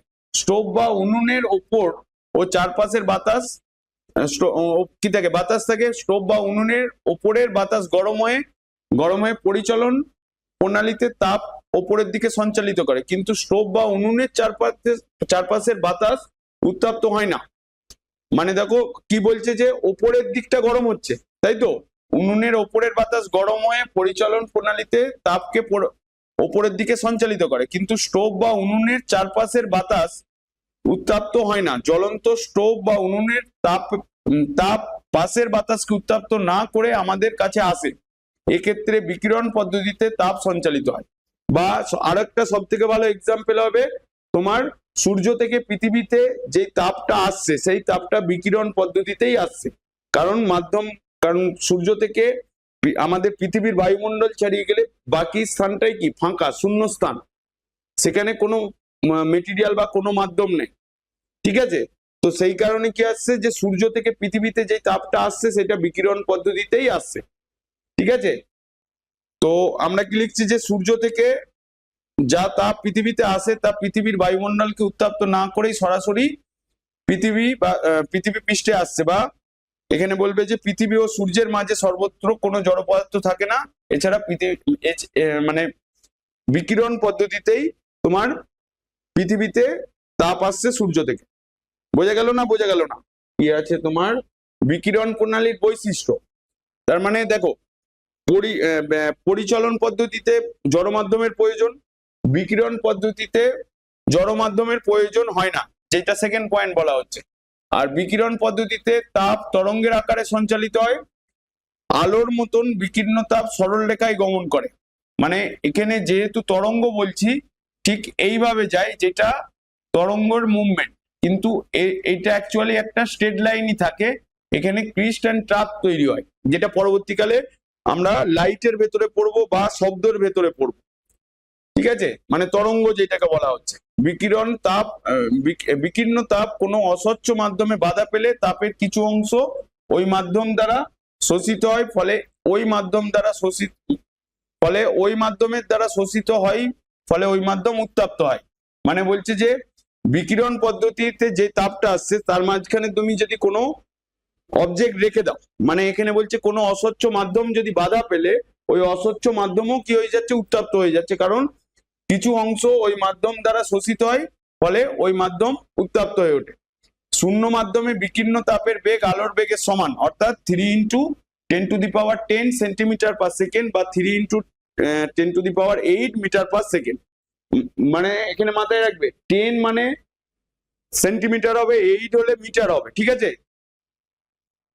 মানে এই কোশ্চেনটা পরীক্ষায় আসবে, শর্ট কোশ্চেন, মানে ফিল ইন দ্য ব্ল্যাঙ্কস টাইপের কোশ্চেন আসতে পারে। ড্যাশ মাধ্যমে বিকীর্ণ তাপের বেগ আলোর বেগের সমান হয়, তখন তোমাকে বলতে হবে শূন্য মাধ্যমে, বা শূন্য মাধ্যমে বিকীর্ণ তাপের বেগ আলোর বেগের ড্যাশ হয়, বা ড্যাশ সেন্টিমিটার পার সেকেন্ড, বা ড্যাশ লিখে দিতে পারে, ঠিক আছে। এর পরের পয়েন্ট দেখো, পরে কি বলছি যে থার্মোফ্লাক্সে চলে যাও। আচ্ছা, থার্মোফ্লাক্স তোমরা দেখেছো? যেটাতে ধরো চা বা দুধ এরকম গরম রাখা হয়। দেখো তোমাদের বইতে ছবি দেওয়া আছে না ছবি দেওয়া নেই? দেখো থার্মোফ্লাক্সের ক্ষেত্রে যেটা থাকে কি, এরকম দুখানা কাঁচ থাকে,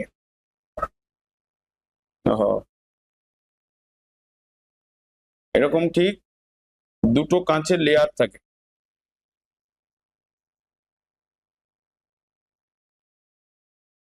আর এই জায়গাটায় তোমার কর্ক দিয়ে বন্ধ থাকে। এটা হচ্ছে একদম ভেতরের অংশটা বললাম। এই যে কাঁচটা থাকছে, এই কাঁচের মাঝখানে কি থাকছে, বায়ু শূন্য থাকছে, মানে কোনো বায়ু থাকছে না, মানে শূন্য বায়ু। এবার শূন্য বায়ু মাধ্যমে কোন পদ্ধতিতে তাপ প্রবাহিত হয়? বিকিরণ পদ্ধতিতে। আর পরিবহন পরিচালনের জন্য জড় মাধ্যমের প্রয়োজন। যখনই তুমি কোনো গরম জিনিসকে বা ঠান্ডা জিনিসকে থার্মোফ্লাক্সের মধ্যে রাখছো, গরম জিনিস অনেকক্ষণ গরম থাকছে আর ঠান্ডা জিনিস অনেকক্ষণ ঠান্ডা থাকছে, কারণ মানে তোমার ওই ভেতরের যেই তরলটা রাখছো সেইটা মধ্যে পাশের বায়ুর মধ্যে তাপের কোনো সঞ্চালন ঘটছে না। এবার থার্মোফ্লাক্সের কি বলছে, থার্মোফ্লাক্স হলো একটি বিশেষভাবে তৈরি পাত্র যার ভেতরে থেকে তাপ সহজে বাইরে আসতে পারে না, আর বাইরে থেকে তাপ সহজে ভেতরে যেতে পারে না, ফলে মাধ্যম দ্বারা গরম বা ঠান্ডা পানীয় রাখলে সেটি অনেকক্ষণ গরম বা ঠান্ডা থাকে, এটাই থার্মোফ্লাক্স। তাহলে থার্মোফ্লাক্স হলো যে তোমার বিশেষভাবে তৈরি একটি পাত্র, মানে পাত্রটাতে এরকম দুটো কাঁচ থাকে, মানে গ্লাস থাকে, এবং গ্লাসের এই যে মাঝের যেটা লিখছি আমি, দুটো লেয়ার লিখেছি, এই মাঝের লেয়ারটা বায়ু শূন্য থাকে, মানে কোনো বায়ু থাকে না। বলছে গঠনে কি বলছে যে থার্মোফ্লাক্সের 2 দেওয়াল বিশিষ্ট একটি কাঁচের পাত্র আছে, যেটা আমি এখানে ড্র করে দেখিয়েছি। দেখো, দেয়াল দুটির মধ্যবর্তী স্থানে যথাসম্ভব বায়ু শূন্য করে রাখা হয়, এবং পাত্রটি বাইরের দেওয়ালের ভেতরের দিকে এবং ভেতরের দেওয়ালের বাইরের দিকে রূপার একটি প্রলেপ দেওয়া থাকে। মানে এখানে দেখবে একটা মানে প্রলেপ দেওয়া থাকে, যেটা হচ্ছে তোমার রূপার একটি প্রলেপ দেওয়া থাকে, এবং ফ্লাক্সের মুখে একটি কর্কের ছিপি থাকে। সমগ্র ফ্লাক্সটি একটি ধাতুর তৈরি পাত্রের মধ্যে একটি স্প্রিং এর ওপর বসানো থাকে। মানে এই যে এরপরে টোটাল একটা ধাতুর তৈরি পাত্রের স্প্রিং এর ওপর বসানো থাকে, ঠিক আছে। দেখবে এই জায়গাটা মানে এই পাত্রের সঙ্গেও টাচ হয়ে থাকে না, ঠিক আছে, স্প্রিং এর ওপরে বসানো থাকে। তারপরে বলছে যে পাত্র এবং কাঁচের ফ্লাক্সের মাঝের অংশটি তাপের কুপরিবাহী তুলা দিয়ে ভর্তি থাকে। মানে এই অংশটা কি থাকছে তোমার, তুলা দিয়ে ভর্তি থাকছে। মানে বুঝতে পারলে না, বুঝতে পারলেন, এই জায়গায় স্প্রিং দিয়ে বসানো রয়েছে, আর বাকি অংশটা এই কাঁচের দেয়ালগুলো তো মানে তাপের কুপরিবাহী কোনো পদার্থ বা তুলা দিয়ে ভর্তি থাকে, ঠিক আছে। এইটা গেল গঠনটা বুঝতে পারলে না, বুঝতে পারলে না। দুই দেওয়াল বিশিষ্ট কাঁচ, যার মাঝখানটা ফাঁকা থাকছে, সেই ফাঁকা স্থানটাতে কি থাকছে, বায়ু শূন্য থাকছে। এই যে এখানে বলেছে যে থার্মোফ্লাক্স দুই দেওয়াল বিশিষ্ট একটি কাঁচের পাত্র, দেওয়াল দুটির মধ্যবর্তী স্থান যথাসম্ভব বায়ু শূন্য হয়ে করা হয়ে থাকে, এবং পাত্রের বাইরের দেওয়াল ভেতরের দিকে এবং ভেতরের দেওয়ালের বাইরের দিকে রূপার তৈরি প্রলেপ দেওয়া থাকে। এরপরে বলছে যে কার্যপ্রণালীটা দেখো, তার মানে গঠনটা বুঝতে পারলে তো। কার্যপ্রণালীতে কি বলছে, অনেকক্ষণ ধরে গরম পানীয়কে গরম বা ঠান্ডা পানীয়কে ঠান্ডা রাখার জন্য থার্মোফ্লাক্স ব্যবহার করা হয়। তোমাকে এরকম জিজ্ঞেস করতে পারে যে থার্মোফ্লাক্সের ব্যবহার কি, বা থার্মোফ্লাক্সের গঠন লেখো, বা থার্মোফ্লাক্স কি, বা থার্মোফ্লাক্সের কার্যপ্রণালীতে কি বলছে যে ফ্লাক্সের দেওয়ালে কাঁচ দিয়ে তৈরি বলে তাদের মধ্যে দিয়ে তাপের পরিবহন খুব কম হয়, কারণ কাঁচ তাপের কুপরিবাহী। এবার তোমাকে কোশ্চেন জিজ্ঞেস করতে পারে থার্মোফ্লাক্সের কাঁচের দেওয়াল দেওয়া থাকে কেন, তোমার এক কথায় উত্তর হবে কাঁচ তাপের কুপরিবাহী, তাই থার্মোফ্লাক্সের দেওয়াল কাঁচের তৈরি হয়।